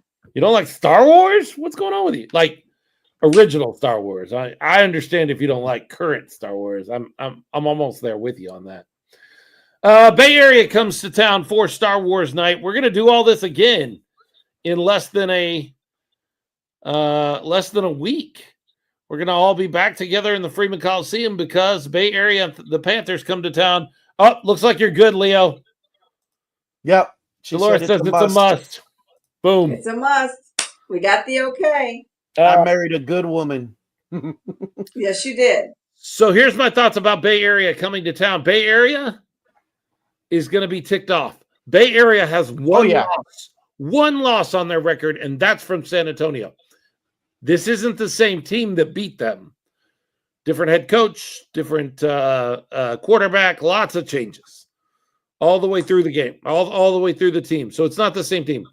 I was talking to Fuller after the game, and I said, this might have been the best thing that could have happened to this team was winning this game and winning it in the way you did. Yeah. for the confidence of your team. They know how to win now, and they didn't blow out a team. We've seen these moments before as Gunslingers fans where we got a big lead early, and then the other team chipped away at that lead, but we were able to hang on by our fingernails at the end and squeak out with the win. We've had those moments. We had lots of those moments as Gunslinger fans. Those are not confidence-building victories. They're victories. They're wins, and they are what they are, but they don't build a lot of confidence. Am I wrong? No, you're not wrong. But the way this happened, where we were down and out on this, I cannot express to you enough. If San Diego goes down the field and scores a touchdown on that second quarter possession, we're talking about another Vegas. You're basically down 3 possessions at that point. Yeah, you're down 3 possessions, and 3 possessions is kind of this magic number. Ralph and I always track, like, once you get down by 3 possessions, it is going to take something miraculous to get you back in the game. And I don't know that we had that kind of confidence before this game to do something miraculous. So we hold them. I think they just kicked a field goal on that particular they held the field goal. And from that moment, we start rolling. They scored their first possession of the third quarter, but even that was just kind of they worked their way down the field and they got in the end zone, but it didn't feel like they stole any momentum. It felt like the momentum was shifting at that point. I tell you what it was. The Gunslingers started to look like the offense out there that couldn't be stopped. Hold on. Time out. We're gonna time out on football talk for a second here. I gotta fix somebody's opinion here. I know where you're going with it. I gotta fix somebody's. I wanted to laugh. Chase Risman, you and I gotta have a discussion, son. He says current Star Wars is awesome. You, sir, are a wonderful person. I like you a lot, and I love what you do for the San Antonio Gunslingers and the way you cover. You are dead wrong about this opinion. Current Star Wars is poop, man. Poop. There are a couple of things that come out that are pretty good. Mandalorian is pretty good. Andor, I hear, is okay. I haven't really gotten into it. But current Star Wars as a whole holds nothing. Not a candle, not a whiff of a candle to the original trilogy. Everything from the original trilogy or on as a whole, poop. You are wrong, sir. I like you a lot. I am not upset with you at all. You are wrong on this opinion, sir. Philip, you see this? Philip, how do you really feel? Philip, tell us how you feel. You see this, and those of you that are listening, you hear this. This is me applauding Chase Risman right now because I think that he just baited Philip, and Philip just hook, line, and sinker took the bait. I applaud you, Chase Risman, on that. Raul Nava says, how do you feel about the prequel trilogy 1 through 3? It came along at just the right time in my life that I know it and I love it, but only for the nostalgia factor. If it had come along any other time, I wouldn't like it. But I was in college. I was a big Star Wars fan. I saw all the movies in the theater. I have a special place in my heart for those, but they're not good. They're not good movies. They're not a good story. There are a couple of good moments. Your favorite character in Star Wars character? Oh, don't even start! Oh, yeah. Don't even get me started on Jar Jar Binks. Philip loves Jar Jar. He's very animated today. What are you drinking, Philip? What are you drinking? Powerade. Raul Nava is trying to bait me here. He is absolutely, because he just said, I think number 1 is the best one. You get off this channel, sir. You may leave now. You may go. We need all the fans we got. Stay up. You may leave. The Phantom Menace is the best one. You gotta be kidding me. The Phantom Menace. Yes. The only reason I will allow the Phantom Menace to continue to exist is the Duel of the Fates at the end, and the pod racing scene is kind of cool. Other than that, the rest of the movie is trash. Trash. absolute trash. Those two scenes, really, really good. Very fun. The rest of the movie, trash. Anyway. Back on subject. The point I was about to make, the Gunslingers Tell offense us your point, Leo. Looked like the offense on the field that was unstoppable. And the reason for that is because we were getting everyone involved. You had Nyquan Murray involved. You had Gibbons involved. And you had number 5, Kali Rashad, involved on the offense. And boy, oh boy, did Kali Rashad come through in some situations. It was great as a big fan of Kali Rashad to see that, but it wasn't just Kali. It was the entire offense clicking and being involved. It's something that we hadn't seen from our Gunslingers offense in quite a while. Yes. And that made it that's the confidence builder here. That's what takes this team and its fans and its players and the coaches and kind of seeing the formula working and what can be built on over the next several weeks. The IFL better watch out. James Palmer says, get Kali involved, and guess what? We win. Yes. Absolutely. Which is why I want to take this moment and bring up something that I brought up earlier in the show, and I said we'd get back to. Now let's get back to it. I think Kali Rashad, I didn't notice it until today when I was rewatching the very end of the game. I think Kali Rashad had the opportunity to do something amazing for himself and gave up that opportunity because it was not what was best for the team. I haven't talked to Kali about this. I will end up asking him about this at some point. But at the end of the game, he had an incredible return. You probably remember this if you watched the game. The kick went off the upright, off the wall. Kali runs out, fields the ball, and runs all the way through the defense. He is run into the wall by Ernesto Lacayo. Mm-hmm. He does not get the return for the touchdown. I think he could have. I think he knows he could have. All he had in front of him was the kicker. And I'm not trying to say anything about Ernesto Lacayo and his athleticism, but he's not Kali Rashad. And Kali Rashad can make a guy miss. He can certainly make a kicker miss, and he knows that. That's all he has to do is fake to the wall, juke to the wall, and cut back toward the center of the field, and he gets a touchdown. But if he gets that touchdown, he has now taken the lead and gives the ball back to San Diego with 53 seconds left on the clock. That's not what they needed to do. They needed to score, sure, but they needed to score and take some time off the clock. So I think Kali Rashad knew the situation well enough to know that as great as it would be, as much as I would love to score a touchdown on a kick return because the man lives for them. The best thing for my team for a win right now is to go ahead and let this kicker run me into the wall. Herd me over to the wall. I hadn't talked to Kali about it yet. And Leo, you watched it and you said you thought maybe, but you're not sure that I'm right on this. I'm not 100%, but I don't disagree. I just have room for doubt because, it's no guarantee you're going to score with those 50-something seconds left and you're giving your offense the ball. But you feel good about it because of the way the offense has been performing.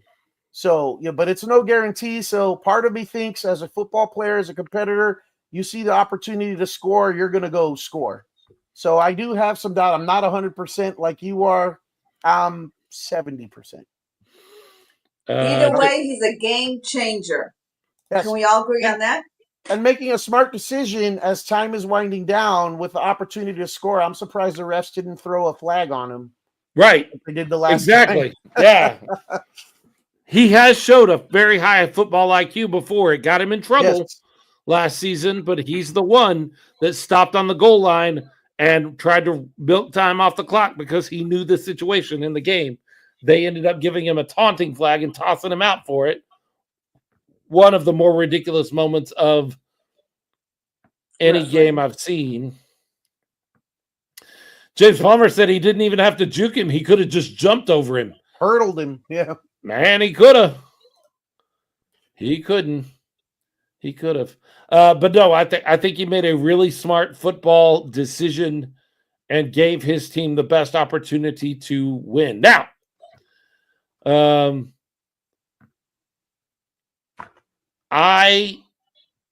don't know what they're going to. I'll be very interested to see what the wide receiver core is going into Saturday night against Bay Area, because we do have a glut of we've got too much talent, which is a great problem to have, I guess.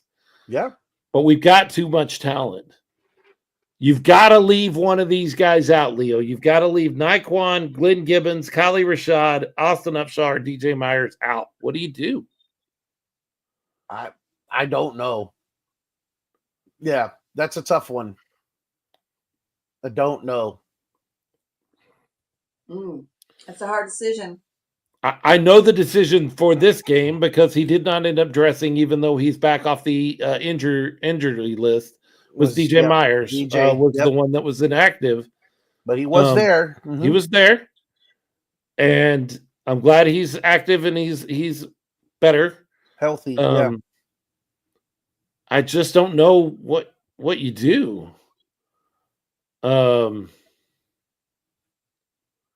Alex says, let Coach Fuller can make that decision. That's what you do. You let Coach Fuller make that decision.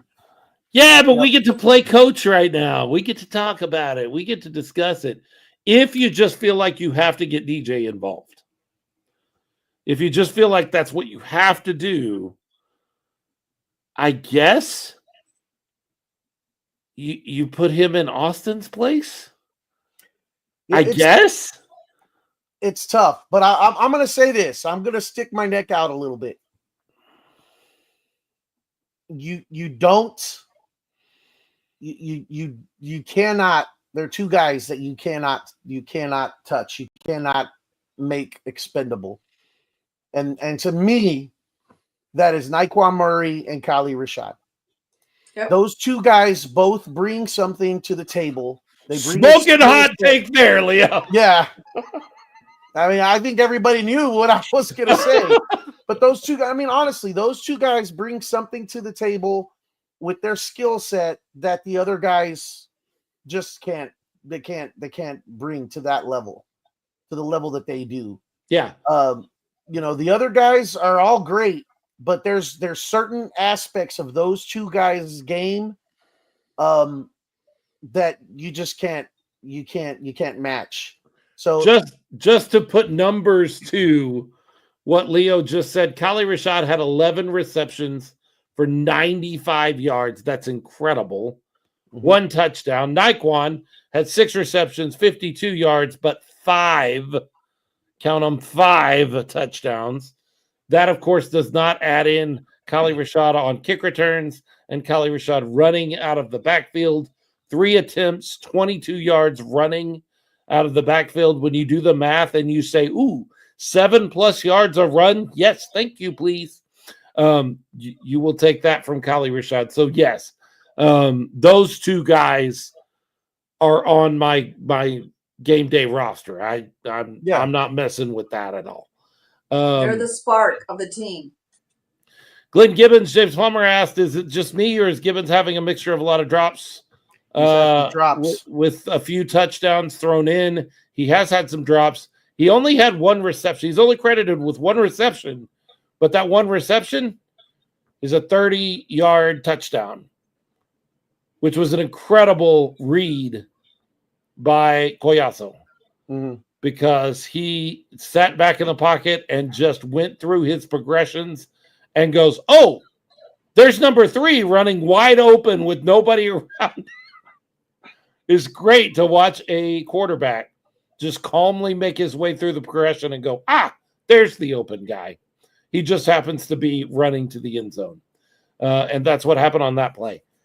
James Palmer says, so you sit Gibbons? The decision for me, I'll be real honest with you. I may upset somebody. I'm sure I will. The decision for me comes down to Austin Upshaw or DJ Myers.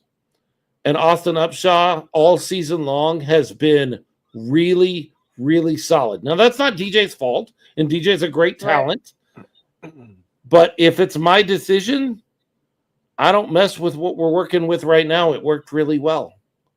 And so I leave it alone, and I go with the same rotation of receivers into Saturday that I just had last Saturday, which leaves DJ out. And do I like that? I mean, no. But the only one I would consider changing him out for is Austin, and I feel like Austin is contributing on a level that I don't want to lose. So I probably leave DJ still inactive, as much as I don't like that. Right.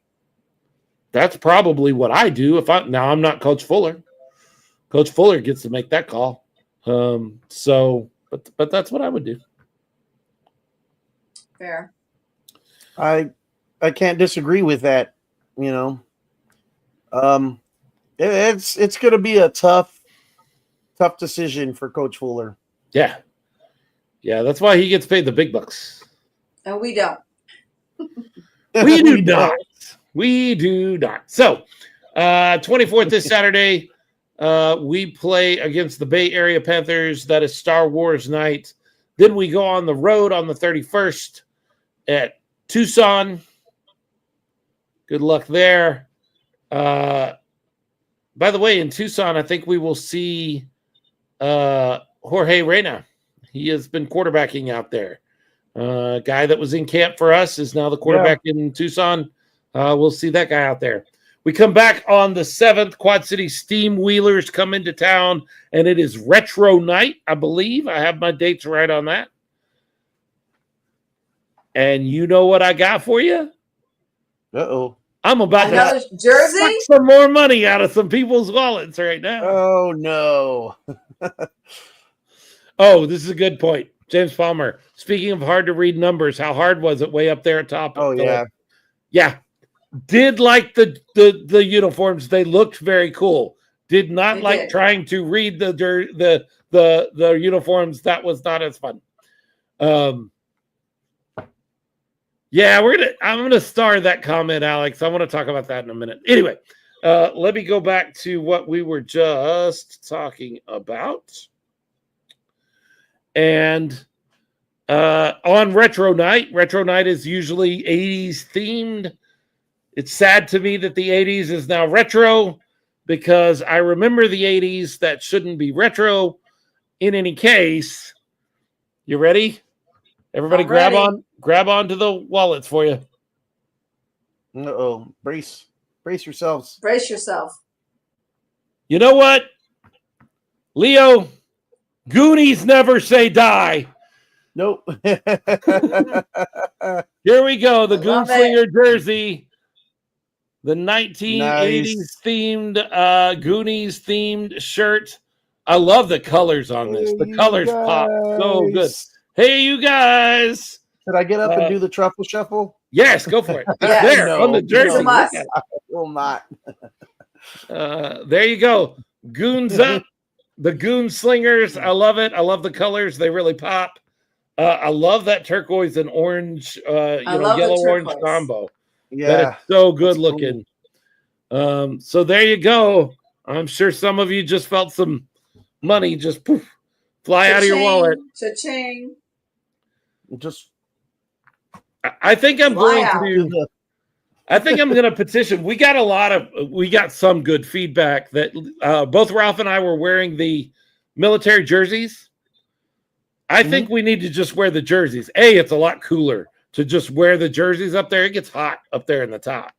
And I want to petition for us to always be wearing the theme jersey of the night for the broadcast. I just, it gives me an excuse to make sure I have all the theme jerseys. That is my goal. That is what I want to see. I don't know if Ralph wants to see that. I don't know how comfortable he was, but I was supremely comfortable. And that's what I want. So there you go. A Goonies themed, 80s themed retro night jersey for the game on June 7th. I'm excited. Very cool. Goonies. I think it's very fitting with where we are here in the season. We are in the second to last place in the Western Conference. But Goonies never say die, and so we're not gonna. We're not saying die. Goonies never say die. What did I miss? What are you laughing at? Look at. Did we exchange old jerseys for new jerseys? An exchange program here. Oh, it's funny. Alex McSwain says maybe we can just give a highlight or an advertisement. Today's jersey is blank, which is for sale tonight. Hey, it can become part of. James Palmer says his wife is clueless on this one. She doesn't watch movies. Tool. If you haven't watched Jessica, if you haven't seen Goonies, you're missing out. Go watch Goonies. Oh. Goonies is really, really good. I got to show my kids Goonies. Now that I bring this up, I'm not sure the kids have ever seen Goonies. My girls, I gotta make that happen.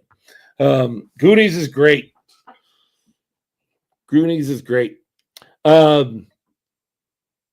So, Star Wars night. We need to beat Bay Area. I'm sorry. There's a Bay City right next to me here on the map, and I always do that. We got to beat Bay Area. I really think we can handle our business against Bay Area. I know they're a good team. I also know we beat them. Mm-hmm. And if we beat them once, we can beat them again. Twice. We can beat them again twice, sure. Yes. I'm sure. And it's at home at the Freeman Coliseum. By the way, I got to say, Saturday morning, as a matter of fact, Philip, you were waiting on me for this. I went to go drop off my car for some service because the AC stopped blowing just all of a sudden. They fixed it. So, but when I was dropping off the vehicle and I was in the room, there's like this waiting room back there. I was wearing my Gunslingers jersey, the one Philip is wearing right now, the military appreciation, the newest one. And as I was walking through this waiting area, I hear a woman's voice, and she goes, "Gunslingers. I love that name." So I stopped in my tracks. I was walking out towards the exit to go talk to my service guy and say, last whatever communications to leave. I stopped, turned around, and there's a lady sitting in one of the waiting seats, the little couches, and her husband next to her. And she's like, "That is such a cool jersey." And she goes, "That's that football team, right?" And I said, "Yes, indoor football at the Freeman Coliseum." And she's like, "What is that? What is indoor football?" She's like, "I've never been." So I proceeded to tell them all about it. And I said, are you on Facebook? And she said, "Yes, I'm on Facebook." I was like, "Go on Facebook right now. Look up San Antonio Gunslingers. Any information you could possibly want is right there." And I told them all about the fan experience, the family friendly. They have kids, and they're like, "Oh, the guy was like, I'm all about being a dad, and I love, experiencing thing with the kids." And he goes, "That sounds like it was something to be really cool to do. When do they play?" I said, "They play tonight. They play tonight at Freeman Coliseum at 6. I said, "But if you can't make it tonight, short notice, they also play next Saturday." And he said, "We're gonna go. We will be there." And she's like, "Yes, I'm very curious about this. I've heard a little bit about it, but I've never run into anyone." So people, wear your jerseys. Yes. Wear your gear. Talk to people, and I really, really hope to see that family at the game this coming Saturday for Star Wars night. So everybody give props to Leo because he took his opportunity to share the word about the Gunslingers. He made something cool happen. And I also deserve some credit because I had to wait for my white boy breakfast tacos an extra 5 or 10 minutes because we couldn't go get breakfast until after he dropped off the car. And I ordered the whitest breakfast taco order ever ordered. Bacon, egg, and cheese, too. No salsa. That's right. That's how I roll.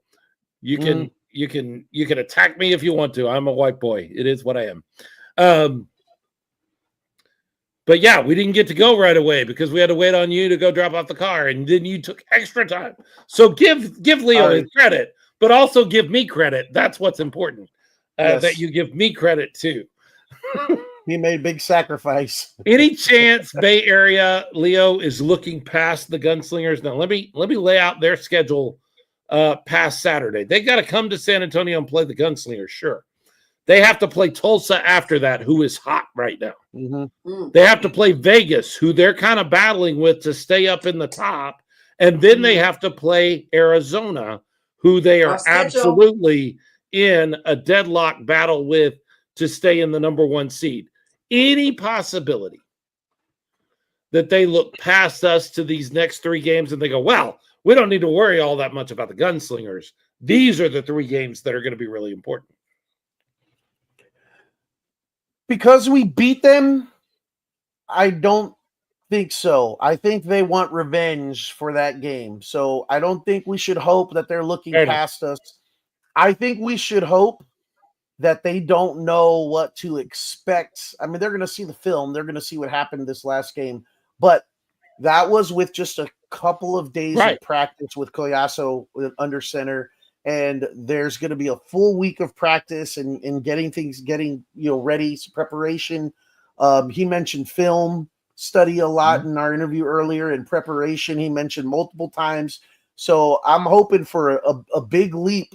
And what we saw in that second half, we mentioned earlier, the Gunslingers offense looked like the offense that couldn't be stopped. And San Diego's defense has been pretty good up to this point. So, I don't see them looking past us, but I do think that they're not going to be 100% certain of what Gunslingers team they're going to run into. I think that's perfectly true because I don't know that we're 100% sure what Gunslingers team that they'll run into. We don't know the full potential of this team. I think we saw some of it, but like you mentioned, like he only had a couple days of practice. We don't know what the full attention. A lot of people on here giving you credit. Way to go, Leo. Way to go, Leo. Word of mouth is the best advertising. Nobody giving me credit for waiting. Don't get jealous. Boys, don't get jealous. James Palmer says, Philip, you lost cred with that taco order. I am what I am. That is true. That with the no salsa? I am what I am. I am what I am. I embraced it. It's okay. That's what I like. That's what I wanted. I got what I wanted. So I think you're right, ultimately. I think had we dropped that game in San Jose, I think there's a real possibility they look past us and they go, they're 1-5 and we've already beat them and this will be nothing. I think you're right. I don't know how much potential there is for them to just look past us and go, we really need to be worried about Tulsa, Vegas, and Arizona. I think some of these guys, if not all of these guys, will be licking their chops and going, man, only one team. We'd have a perfect record if it wasn't for these stupid Gunslingers. So let's take them down a notch, which is great. Fine.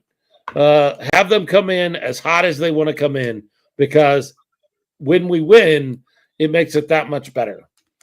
When they give us their best punch and we still fight back, that's even better. I've done the math here, and I think we can drop 2 or 3 more games and still be in the playoff hunt.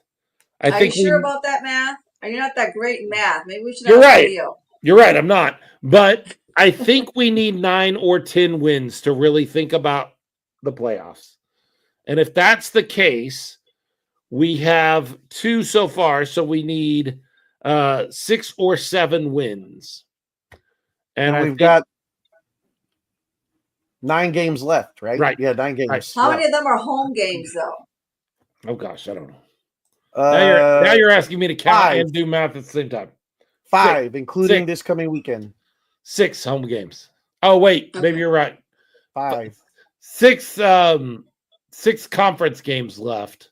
But 1, 2, 3, 4, 5. He's right. 5 home games left. Those are 5 wins right there. So with my math, we're good. Yeah.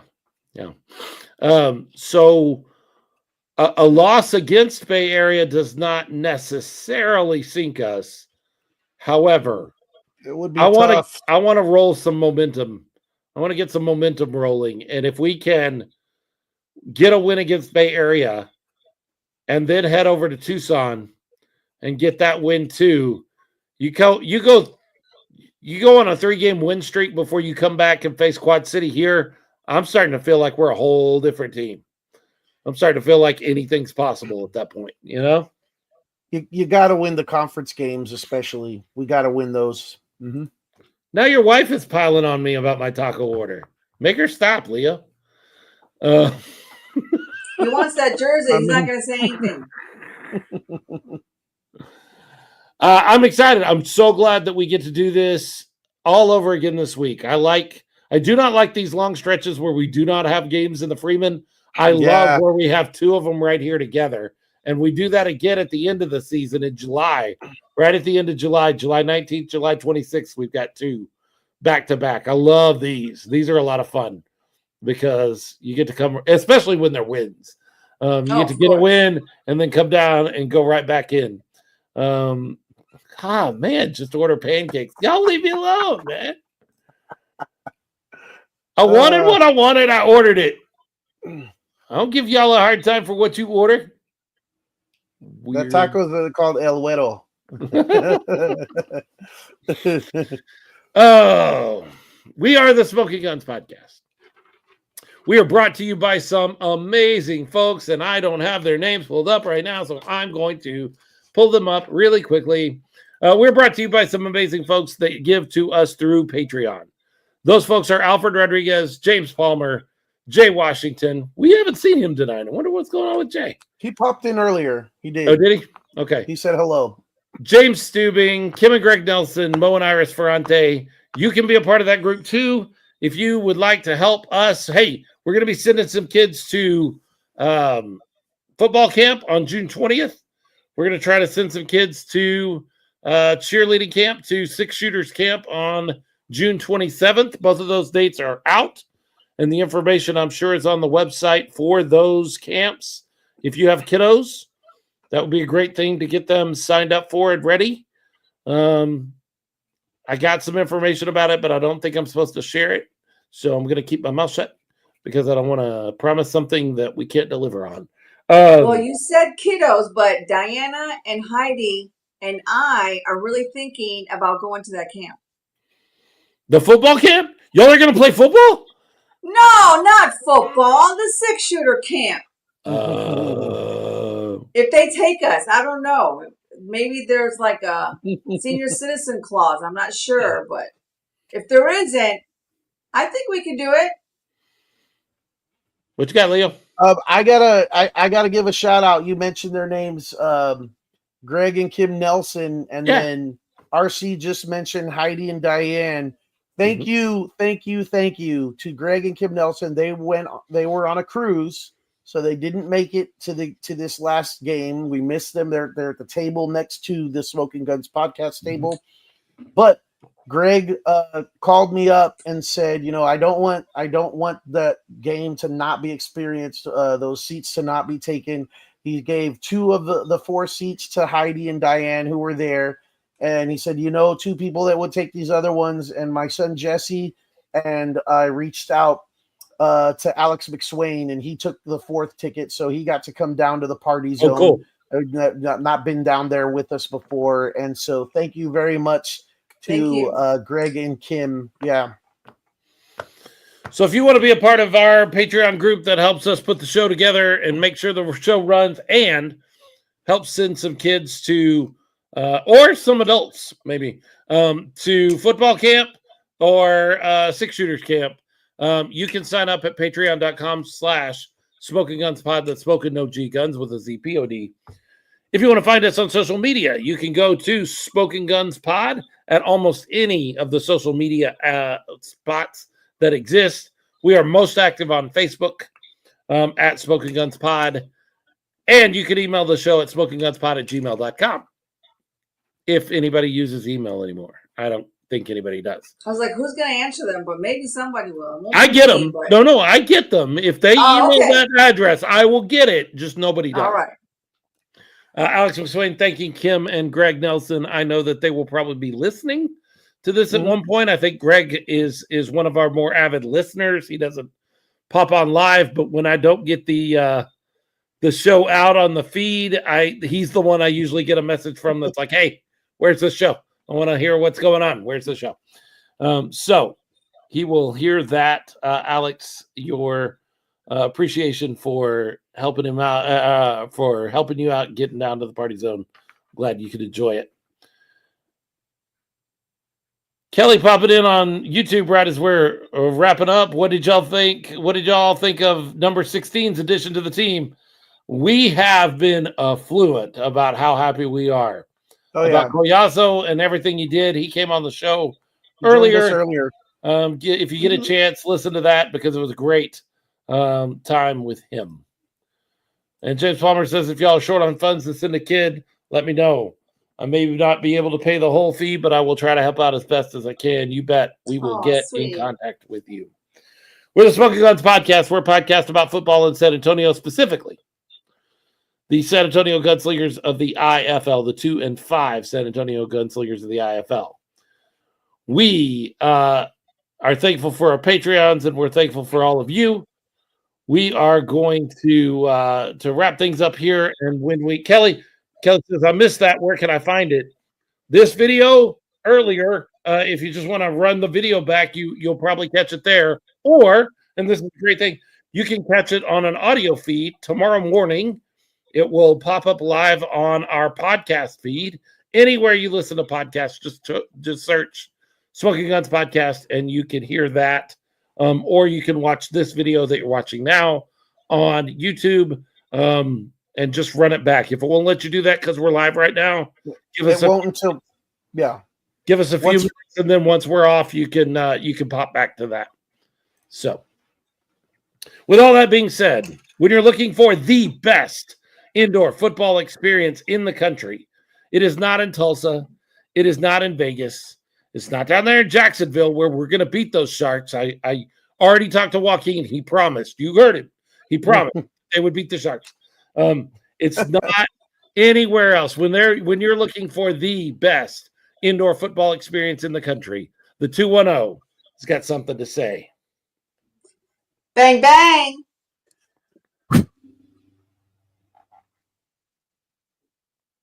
All right. Thank you so much, folks. Those of you that are still hanging on with us. Kelly, here in just a second. Thank you, guys. Be able to, after that video renders, I think for a second, it'll let you go in and watch the earlier part of the video with Joaquin. Great interview. Yeah, great. I'm glad we got to know him. Thanks so much. The rest of you, make sure you download the audio feed tomorrow. Even if you don't listen to it, please download it for me, and then like, rate, subscribe, do all of the things that all of the YouTubers tell us all the time. Yeah, tell our patrons about that thing that you just had. We have a little something for y'all to say thank you. And what it is, it's called like a bottle top thing. Mm-hmm. You slip it on the can, and then you can open it. You turn it, and it covers the hole, especially during the games, because now they're giving out cans. Before they used to give out bottles, but at the Freeman, now they're giving out cans. So this will come in very handy. Hey, I'm going to tell you. Attach it to your keychain. If you've ever cut your nails too short, guys probably know what I'm talking about. You ever trim your nails too short and then try to get into a Coke can or a beer can, but a Coke can, not always fun. That would be very useful to have around sometimes. We got black, we have red, and we have blue. RC Jessica says, how do I get my hands on one of those? Iris Mo says Iris loves that. Easy on the nails. So you got some easy on the nails. You got some folks easy looking for on that. The nails. Thank you so much, folks. You're right, Alex. We didn't mention it during the show, and maybe that's even better because who needs to mention why it's so important? But Northern Arizona did get their first win, and they got their first win over the Massachusetts Pirates. I was paying attention, and I was cheering for Northern Arizona for some reason. I just really wanted to see those guys get a win.